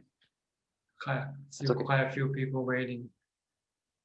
All right, we'll go to Monica, Chen, and Sinyi. Hi, how are you? From Malaysia. Yes, good evening, Tan Ajahn. Kuala Lumpur also. Johor Bahru. Johor Bahru. Yes. How are you, Tan Ajahn, today? Fine, thank you. Any question? Actually, I have a question. Okay, but before that, I just like to say that recently I saw in a Facebook somebody shared about this Indian celebrity sort of like killing herself, committing suicide, and she was very young. So I actually used that and contemplated that, yeah, that is actually my future. And it actually, the mind actually sink in. The mind wasn't so restless throughout the whole day. So it tends to keep tends to settle down. So when I did meditation, actually I can settle down faster. Contemplation of death can be useful for some people sometimes. If it's not, then you should not use it. Some people have revulsion or have fear of death, then they cannot use that death contemplation. Mm-hmm. Yeah, I think previously I used to be fearful when I think about people dying. But then I think lately I find that it has a very great impact, because I think at this age now, sooner or later I have to face it. I think everybody is facing it now. That's right. So might as well just face it head on. Now that, you know, we can have Q&As, you know, we have people to ask on that. And then another question is on the Anatta Lakkhana Sutta. There was this phrase that the Buddha mentioned that, you know, the feelings, perceptions, or that they say that this is not mine, and then this is not myself, and this is not what I am. Can Tan Ajahn elaborate more on this? Are they the same thing, or are they touching on different things? There's no self in those things. They're not part. They're not you. Your feeling is not you. Your perception is not you. They're just perception. They're just feeling. That just like the rain and the sun. You have to look at them like you look at the rain and the sun or the wind.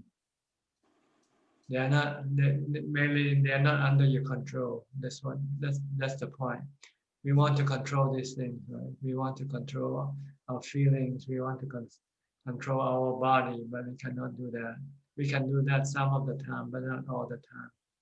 So when the time comes when you cannot control them, then you have to let them be, like your body, like your back, your painful feeling. When your body gets sick, you get painful feelings, and you cannot get rid of it. So you have to learn to live with it. That's what we try to do here. If we look at them as the weather, then we can live with it, right? You can live with the rain. You can live with the sun, the wind, the storm. So you can live with the changing nature of the body and feelings. They're like that. They're something that you cannot manage or control all the time. So actually the repetition of the three phrases, they all lead to the same meaning, right? Yes, that if you cling to them or you want to manage them, you have suffering when you cannot do it. Anicca, dukkha, anatta. But we want to make them niccam, atta. Niccam means permanent, always good, not bad. Anatta, under your control.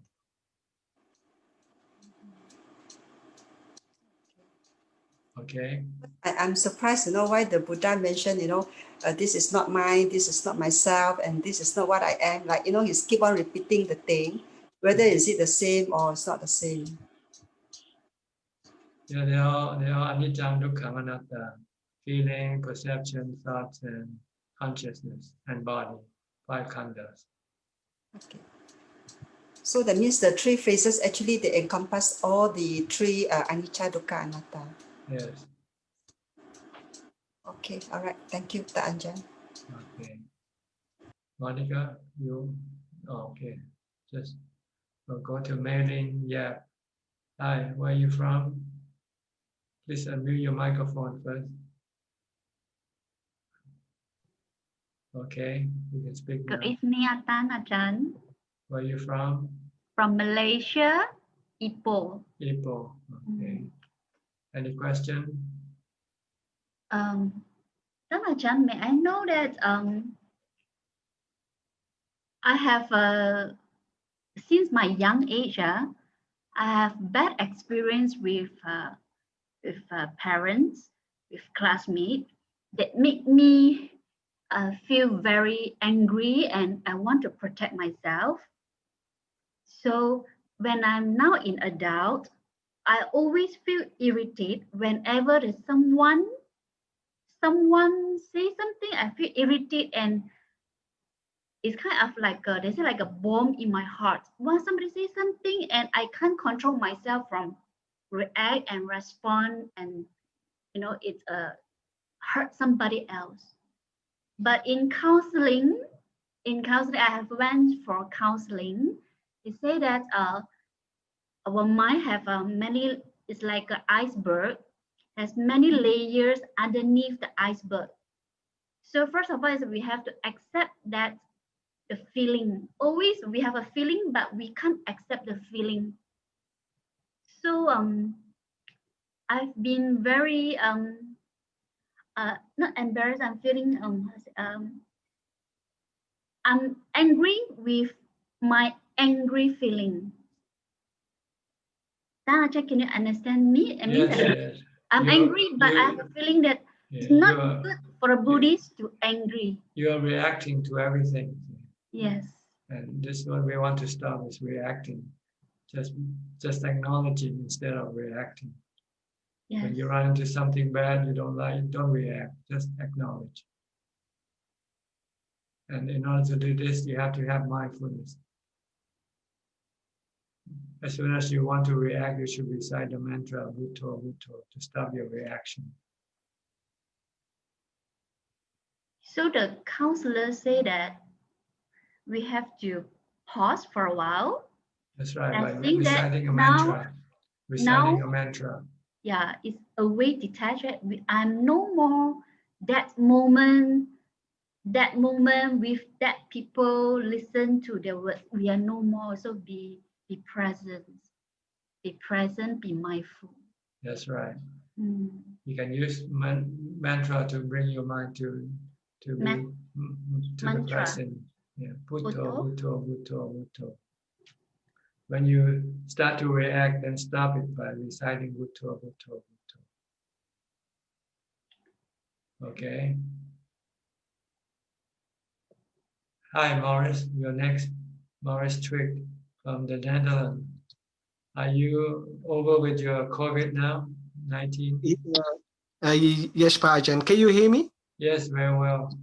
Okay. Namaskar, Pa Ajahn. Thank you for coming online for us. Anumodana Satu. Yes, I overcome Corona, or the body overcome. Was really interesting because the Corona was influenced in my body, but not in my mind. And I keep that in practice, and I got not any symptoms. So it was really strange. So, but okay, I overcome it. Yeah. You can now go back to work, right? Yeah. I just came from work and I saw you have this meeting, so I came in. And we are today, we are in a lockdown for 1 month. And yeah, but it's okay. That is the nature of the worldly Dhamma, so we have to deal with it. So that's it. But you still can go to work, right? Yeah. I still, our work is still busy. Our flights go in Europe.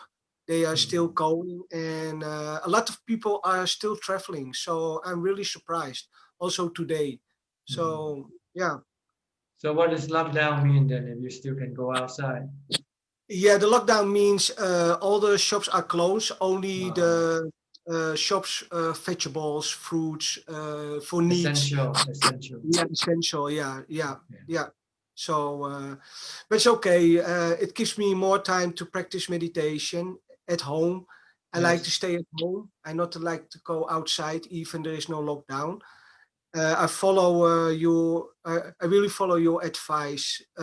Before I like to go to my friends, and if I not go, I'm disappointed. And now I realize when I'm home, I have more time for myself and to recognize more my emotions, more my clinging desire. And yeah, I'm really thankful for you teaching about that, Pa Ajahn. Okay. Do you have any question today? No, not. I not have questions. Just join in, and but really thankful for your teaching and for your fruitful answers. I'm happy to see you again, and yeah, thank you so much, Pak Ajahn. Okay, you're welcome. Hi, Rachel from Singapore. Rachel. Hello, Ajahn, good evening. Can you hear me? Yes, are you from Singapore? Yes, I'm from Singapore. Okay. Yeah, these few days I'm in self-retreat. So I've been reading your books. Sensual pleasure are painful. So I've been reading it many times, and every time I read, I gain more insights. I'm very thankful for your teaching. So I don't have a question today. I just joined in to listen. Okay. Thanks for coming in. Thank you. Okay. We'll go to Jason Ong. Jason, where are you from? Singapore? No, I'm from Penang, Penang, Ajahn. Good okay. evening. Good evening to you. I just got one question regarding killing with compassion. Yes. I always ask, like, normally Asian peoples, when their dogs are old and they are unable to be healthy anymore, they'll take their dogs to terminate their life with a veteran. Is this the right way to do it? No, Buddhism has no mercy killing. Every killing is cruelty. So euthanasia is not allowed No, for you just Buddhism. let the body expire naturally. So even the dog can hardly walk or anything like that. You just let it nature take itself. That's right. That's right. Thank you, Ajahn. No more Because question. Thank you very much for your teaching. if you Thank get you. if you get rid of them, you might think you're being merciful, but actually you are cruel. Yeah, because they always think that it's compassion, but I don't think it's compassion. No, it's Because cruelty. I keep on telling them you have to let nature take itself. That's right. Yeah, thank you, Because Ajahn. because then you can use this as an excuse when you want to kill somebody. So this is mercy killing. Absolutely, absolutely. Thank you. Okay. Hi, Lim Kim Heng. You're from Malaysia also. Yes, Tanajan. I'm from Kuala Lumpur. Okay, how are you? Yeah, how are you, Tanajan? Good, thank you. And you? Yeah, yeah, I'm fine. Always fine. You have any question? I think you freeze. Something wrong with your transmission. Okay, I have to move to the next person. To Edwin. Hi, Edwin. Where are you from? Hello, Ajahn. Can you hear me? Yes, where are you from? Hi, Ajahn. I'm from Singapore. Singapore. Yes. Yes, go ahead. Any question? Okay. First off, Ajahn, I'd like to thank you very much for all your teachings. Thank you for all your sharing. They have been very inspiring and very, very helpful. And may Ajah's body be well and may you live a long life. Thank you. No questions? I have a question, so two questions. The first question would be, I realized that if I were to practice mindfulness as much as I can the whole day, be it using the mantra, following the breath, or following my steps, or following my movements, sometimes there comes an intense pressure at the sides of my head or the top of the head. And if I relax a little, the pressure eases off, but I realize my mindfulness will get lesser, like I would be more susceptible to mental dullness. Can Ajahn advise on this? Well, if you can ignore the problem, then maybe eventually it will disappear by itself as you are more concentrated, more focused. While you're trying to focus, you might have to struggle with your defilement, and this can cause strain on your body. So you might feel some ache and pain. But if you just ignore it and just keep focusing, and when your focusing becomes stronger than your defilement, then I think that the pain will disappear. Okay, thank you, Ajahn. My second question would be, do you have any advice for a householder? For example, there will be times in the evenings where to spend time with family, watching television together. But I am not interested at all on what's on the television. I try to bring my attention to my breath or chanting or my posture. So I realized the screen is a very big distraction and sometimes it affects me. Do you have any advice on how to handle such situations?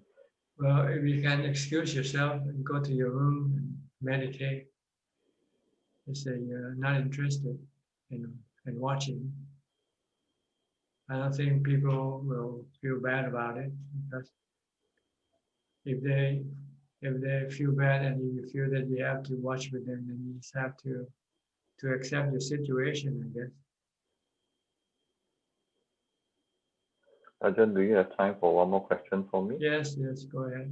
Okay, I'd like to ask you, when I meditate, I go through certain phenomena. It gets to the point where the mind seems to detach from the body, where the body feels like it's asleep. At that point, it seems that I cannot generate any thoughts willingly. So, but I realize when I come out from it, it takes some time to come out. And when I come out, it feels like I'm detached from the physical reality. But it also feels that at that point, I'm very susceptible to the information or noise around. Like I become, in a sense, more sensitive, if that's the way to put it, to the noise around or to the information around. And sometimes that causes the defilements to come up even more. Is that part of the process? Is that part of like coming out of perhaps jhana, what I might encounter? Normally, if you come out from real jhana, your mind will be still calm and not reacting. If you're reacting, then it means maybe it's a brief jhana, or it's not full jhana yet. So your mind is still reacting. So you can stop your mind from reacting by reciting your mantra. As soon as you start to react negatively, so saying, just keep reciting Bhutto, Bhutto, Bhutto for a while. And then your reaction will then cease. Okay. Thank you very much, Ajahn. No more questions. Okay. Hi, Kate Yenso from Penang. Hi, Ajahn. How are you? Good, I'm good, thank you. Do you have any questions? I do not have any question today, Ajahn. Yeah. Okay. Well, nice to see you. I hope you're advanced in your practice. Yeah, doing meditation sometimes once per day, sometimes twice per day. Yeah. Okay. Just keep doing it. Don't give up. Thank you. Okay.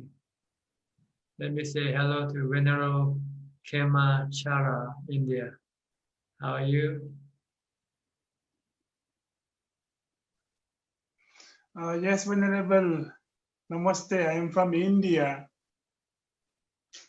I'm fine, Venerable. I just happy to join in live Dhamma discussion that I saw on Facebook. So I came inside. So I'm very happy to join an interesting Dhamma discussion.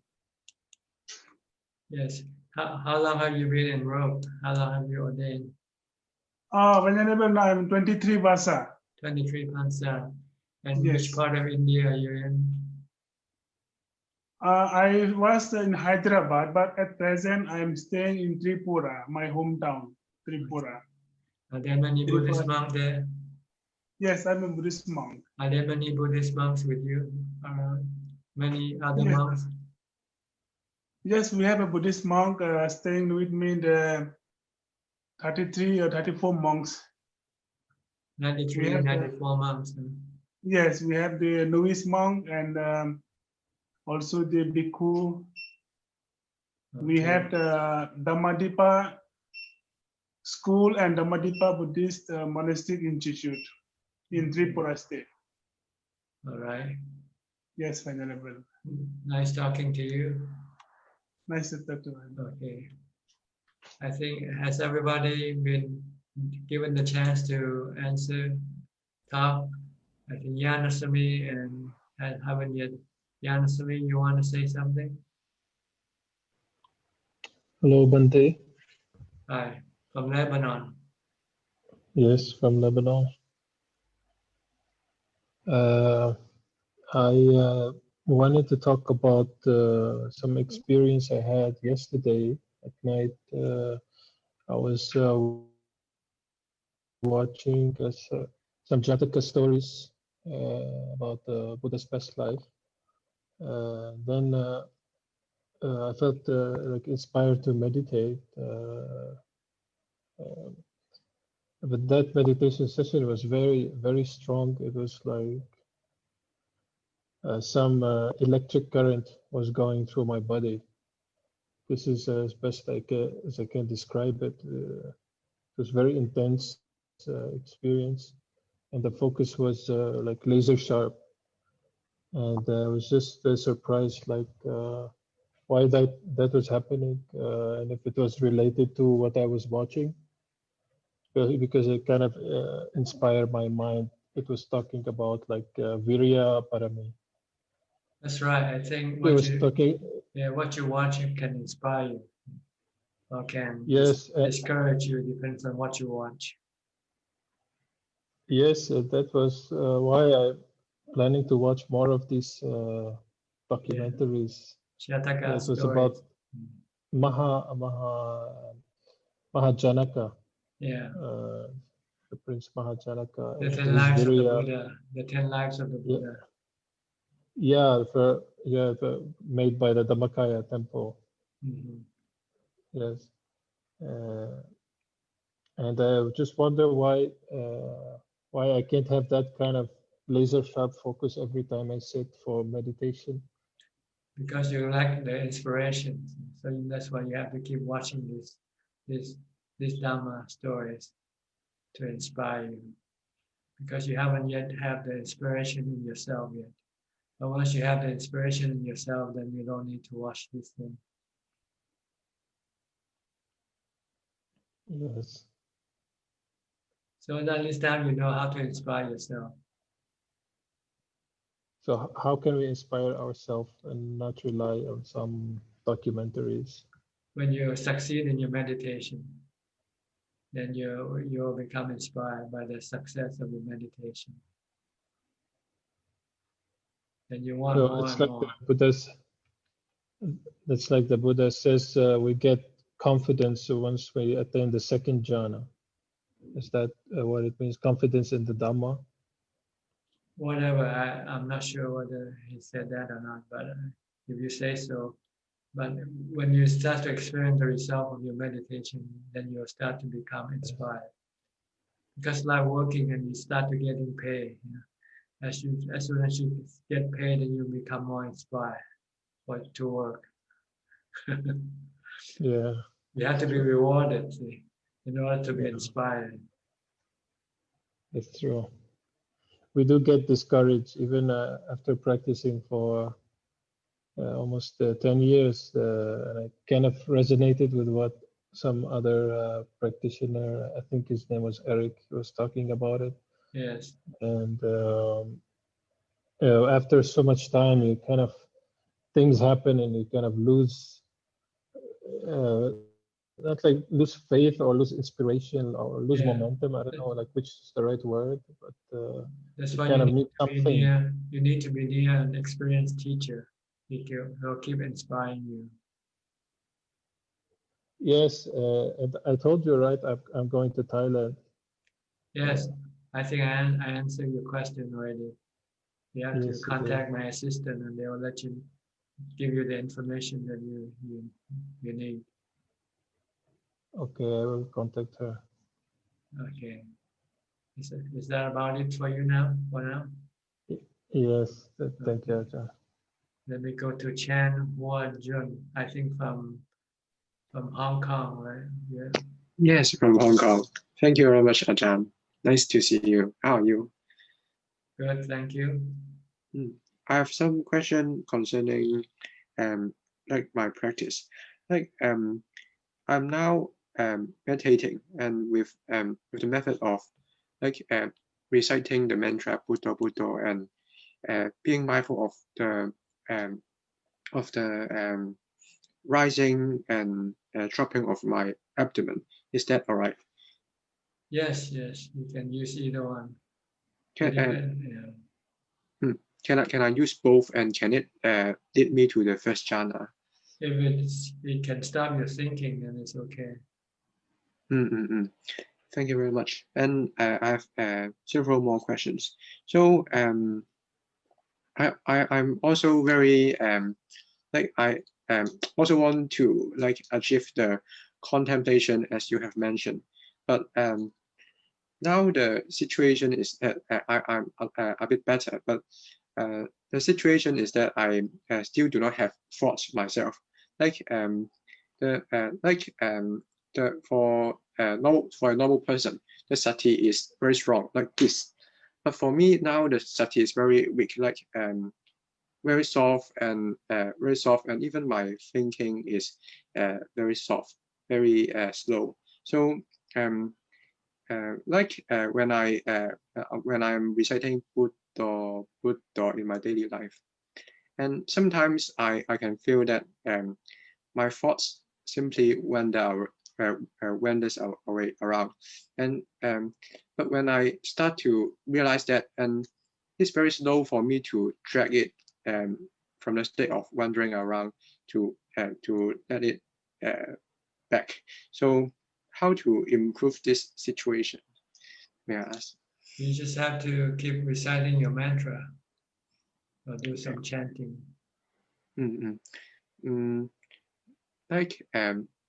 When I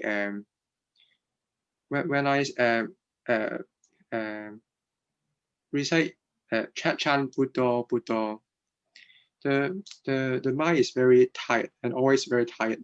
When I start to think, it's very tired. Maybe because of me wearing out my body too much in the previous years. So how can I make my mind be stronger? Make your mind stronger? Yes, very soft because I can feel it. You have to stop your thinking. That's right. Or just stop my thinking is all right, right? Yeah. And I have other question is that although I am not able to comprehend others' word when the mind is very weak like this, but if I just listen to the Dhamma talk or someone saying talking, just by listening and focusing, can I is this considered an accumulation of wisdom already? It depends on what you listen. If you listen to Dhamma, then you will be accumulating wisdom. Even if I cannot comprehend. If you cannot comprehend, then you're not accumulating wisdom yet. You have to understand what you hear. So can you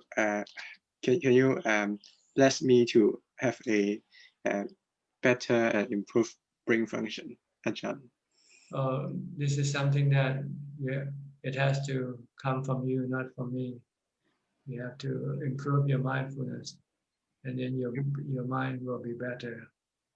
And I also have a very strong desire to give these needles to you as a present, but yeah, I don't know how to give you. You can hand it to me now. Just put it in front of your screen. I'll accept it. Okay, thank you very much. How can I? How do I dispose it or treat them? Well, dispose them in a way that will not hurt other people. To the rubbish bin, but can I reuse them or how do I treat them? If it's clean, then if you want to reuse it, it's okay. But if it's not clean, then you better not use it. Okay, thank you very much, Ajahn. Okay, I think everybody has spoken, has asked questions, and we have spent about 2 hours and 10 minutes. But I'll allow for some question coming into Facebook, I think. Okay. Yes, would you have any question from Facebook? Yes, we have a few questions this evening. The first question is from Winster Go, and it reads, there are 11 doors to the deathless, and even the first jhana, we can still reach the door. Can Ajahn please explain how and what are the 11 doors of deathless? 11 doors to the deathless. 11 door of Yeah. deathless. Okay. I'm not sure. This is the first time I heard it. So I cannot answer this question. The next question is from Dean. What are the Buddha's words on the preparation for death, and how to best use the process of dying towards mental cultivation?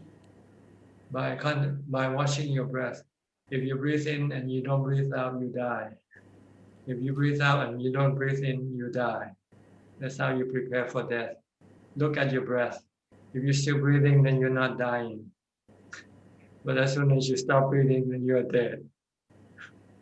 That's exactly what he told his assistant, Ananda. Ananda, you should be mindful of your breath. When you breathe in and you don't breathe out, you die. When you breathe out and you don't breathe in, you die. That's how you should prepare yourself for death. Okay? Simple, very simple, at the tip of your nose. The next question is from Winster Go. Can Ajahn please advise where's the location of mind in our body? Your location of your body is in the physical world. While your location of your mind is in the spiritual world. They're connected by the vijnana. They connect the mind to the physical world. The next question is from Matt Struzen. Dear Ajahn, how do we help dead animals to cross over? To help them to cross over, you mean passing away to a new life? Just leave them alone. Let them die naturally. Okay. The next question is from Chi Chin Chuan. Dear Ajahn, you mentioned before that we should concentrate the breathing on the tip of the nose. If I follow my breath all the way to the lung and all the way out, is that wrong? How do I focus only at the tip of the nose? Thank you. Because if you follow your breath, then your mind is still active. You want to stop your mental action. So you just have to focus on just one point. On the tip of the nose, when you can feel the breath coming in and out. Just feel the breath at the tip of your nose or around your upper lips. And the last question for this evening is from Helen Lim. Good evening, Ajahn. Is it possible that one may enter jhana, especially first or second jhana, without realizing that one is already in jhana? Sadhu ka. You have to realize, because in order to enter jhana, you have to have mindfulness. So you know there's a changing of your mind from being restless, agitated to being calm and calm. So, but you can go in there without you having intention for it. Just like the Buddha when he was a young boy. When he's surrounded by the right condition, then the mind can go into jhana automatically. It was used to go in there already. But if it never used to go inside jhana before, it will not be able to go in automatically. You have to use mindfulness to pull it in. Okay. Anybody wants to ask any more questions? You're allowed for one more round of questions. We have Lim Kim Heng raise his hand now. Okay, Lim. Yeah, Ajahn, how are you? Yes. Good evening. Yes. Can you hear me? Yeah, yes. now okay. Okay. Yeah. Yeah, I just want one question only. Regarding Asubha meditation, should we wait until we reach fourth jhana, then only we do Asubha meditation? No, you don't need to. If you want to do it, you can do it anytime, but you have to make sure that you don't have any adverse effect from your contemplation. If you start to feeling bad when you're looking at the unpleasant parts of the body, then you should stop. The goal of Asubha is to study the unpleasant nature of your body. But if you have adverse reaction, then you should stop. It's like taking medicine. When the medicine is not working, not curing your problem and creating problem, then you should stop taking it. So you might need stronger jhana, stronger mind before you can then study the asukha nature of the body. Okay, thank you, Ajahn. Right. Because I think during the time of the Buddha, some monks, they overreacted to the asukha contemplation and they start wanting to kill themselves. So the Buddha said they should develop metta as their meditation object. They should have love for themselves, love for their body, and not being hateful of the body. So you have to be careful when you do something like death or asukha contemplation. And if you start to have adverse feeling toward it, then you should stop. And use metta or use some other object to calm your mind. It means your mind is not ready to accept the truth yet. Okay. Thank you, Ajahn. Okay. Anybody else? Okay, Chan, you allow one more question. Okay, Ajahn, may I ask, I'm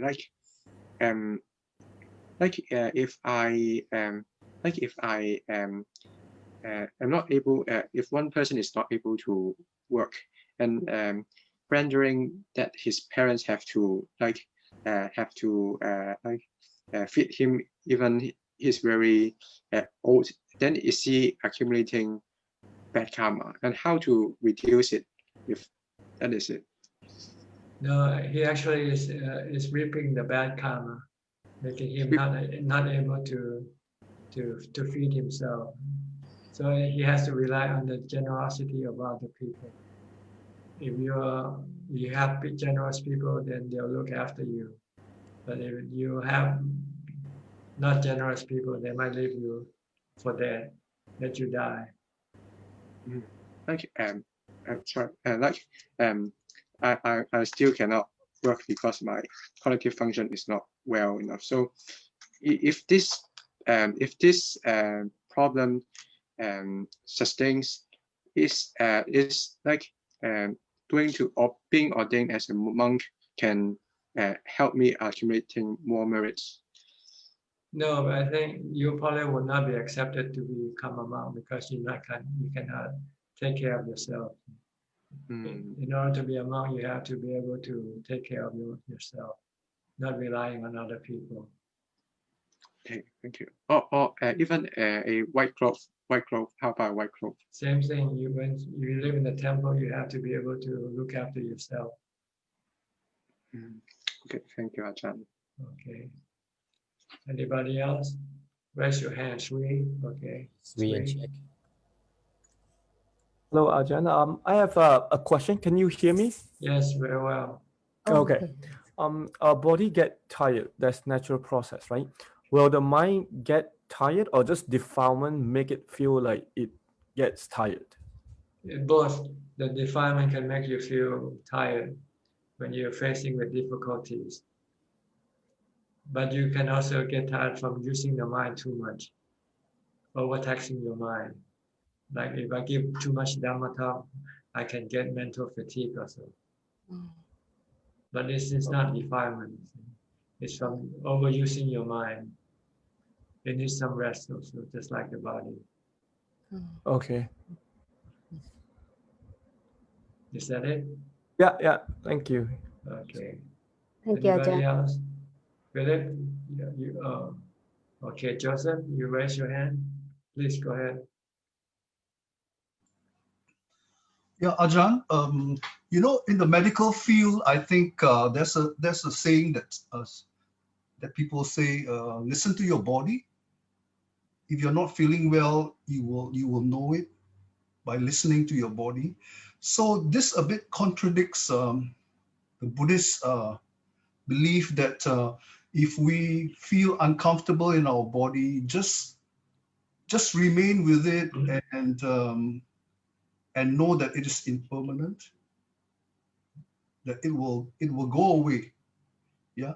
So, but how does this play along with the medical belief that, or the medical advice for people to listen to their body?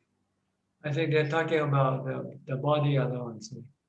Your body, you have to look at your body. When you don't feel good, you know there's something wrong with your body.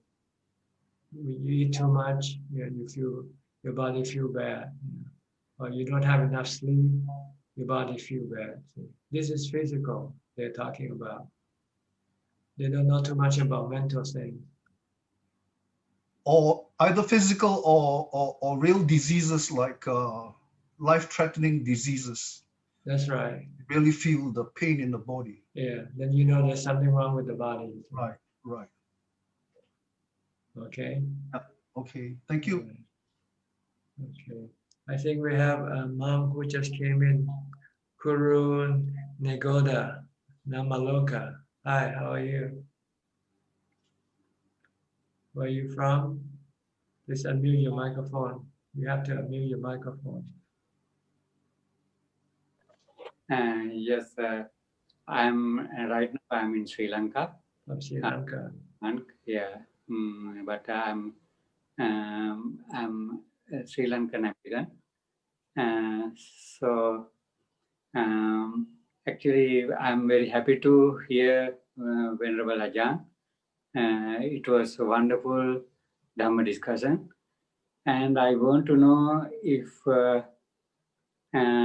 there is any chance, if I want to keep in touch with you with the meditation and Dhamma questions, if with me or my other devotees have any to ask you. You just have to join the Zoom meeting, which we have weekly. Okay. At about this time, every Tuesday, except on Observance Day, I have to move it one day ahead. Okay. Okay, Venerable Ajahn. Okay. Thank you. All right, you're welcome. Thank you. All right, that's about wrap it up, right? Or anybody else have any more questions? Okay, I think it's about time for us to say goodbye. Thank you very much for your participation. I hope that you have benefit from this discussion and apply it to help you advance in your practice. In the meantime, stay healthy, stay safe, and stay mindful. Thank you and good night. Thank you, Ajahn. Thank you, Ajahn. Bye. Thanks, admin. Thank Okay. you, admin. Thank you. Thank you very much. Bye bye, everyone. Bye.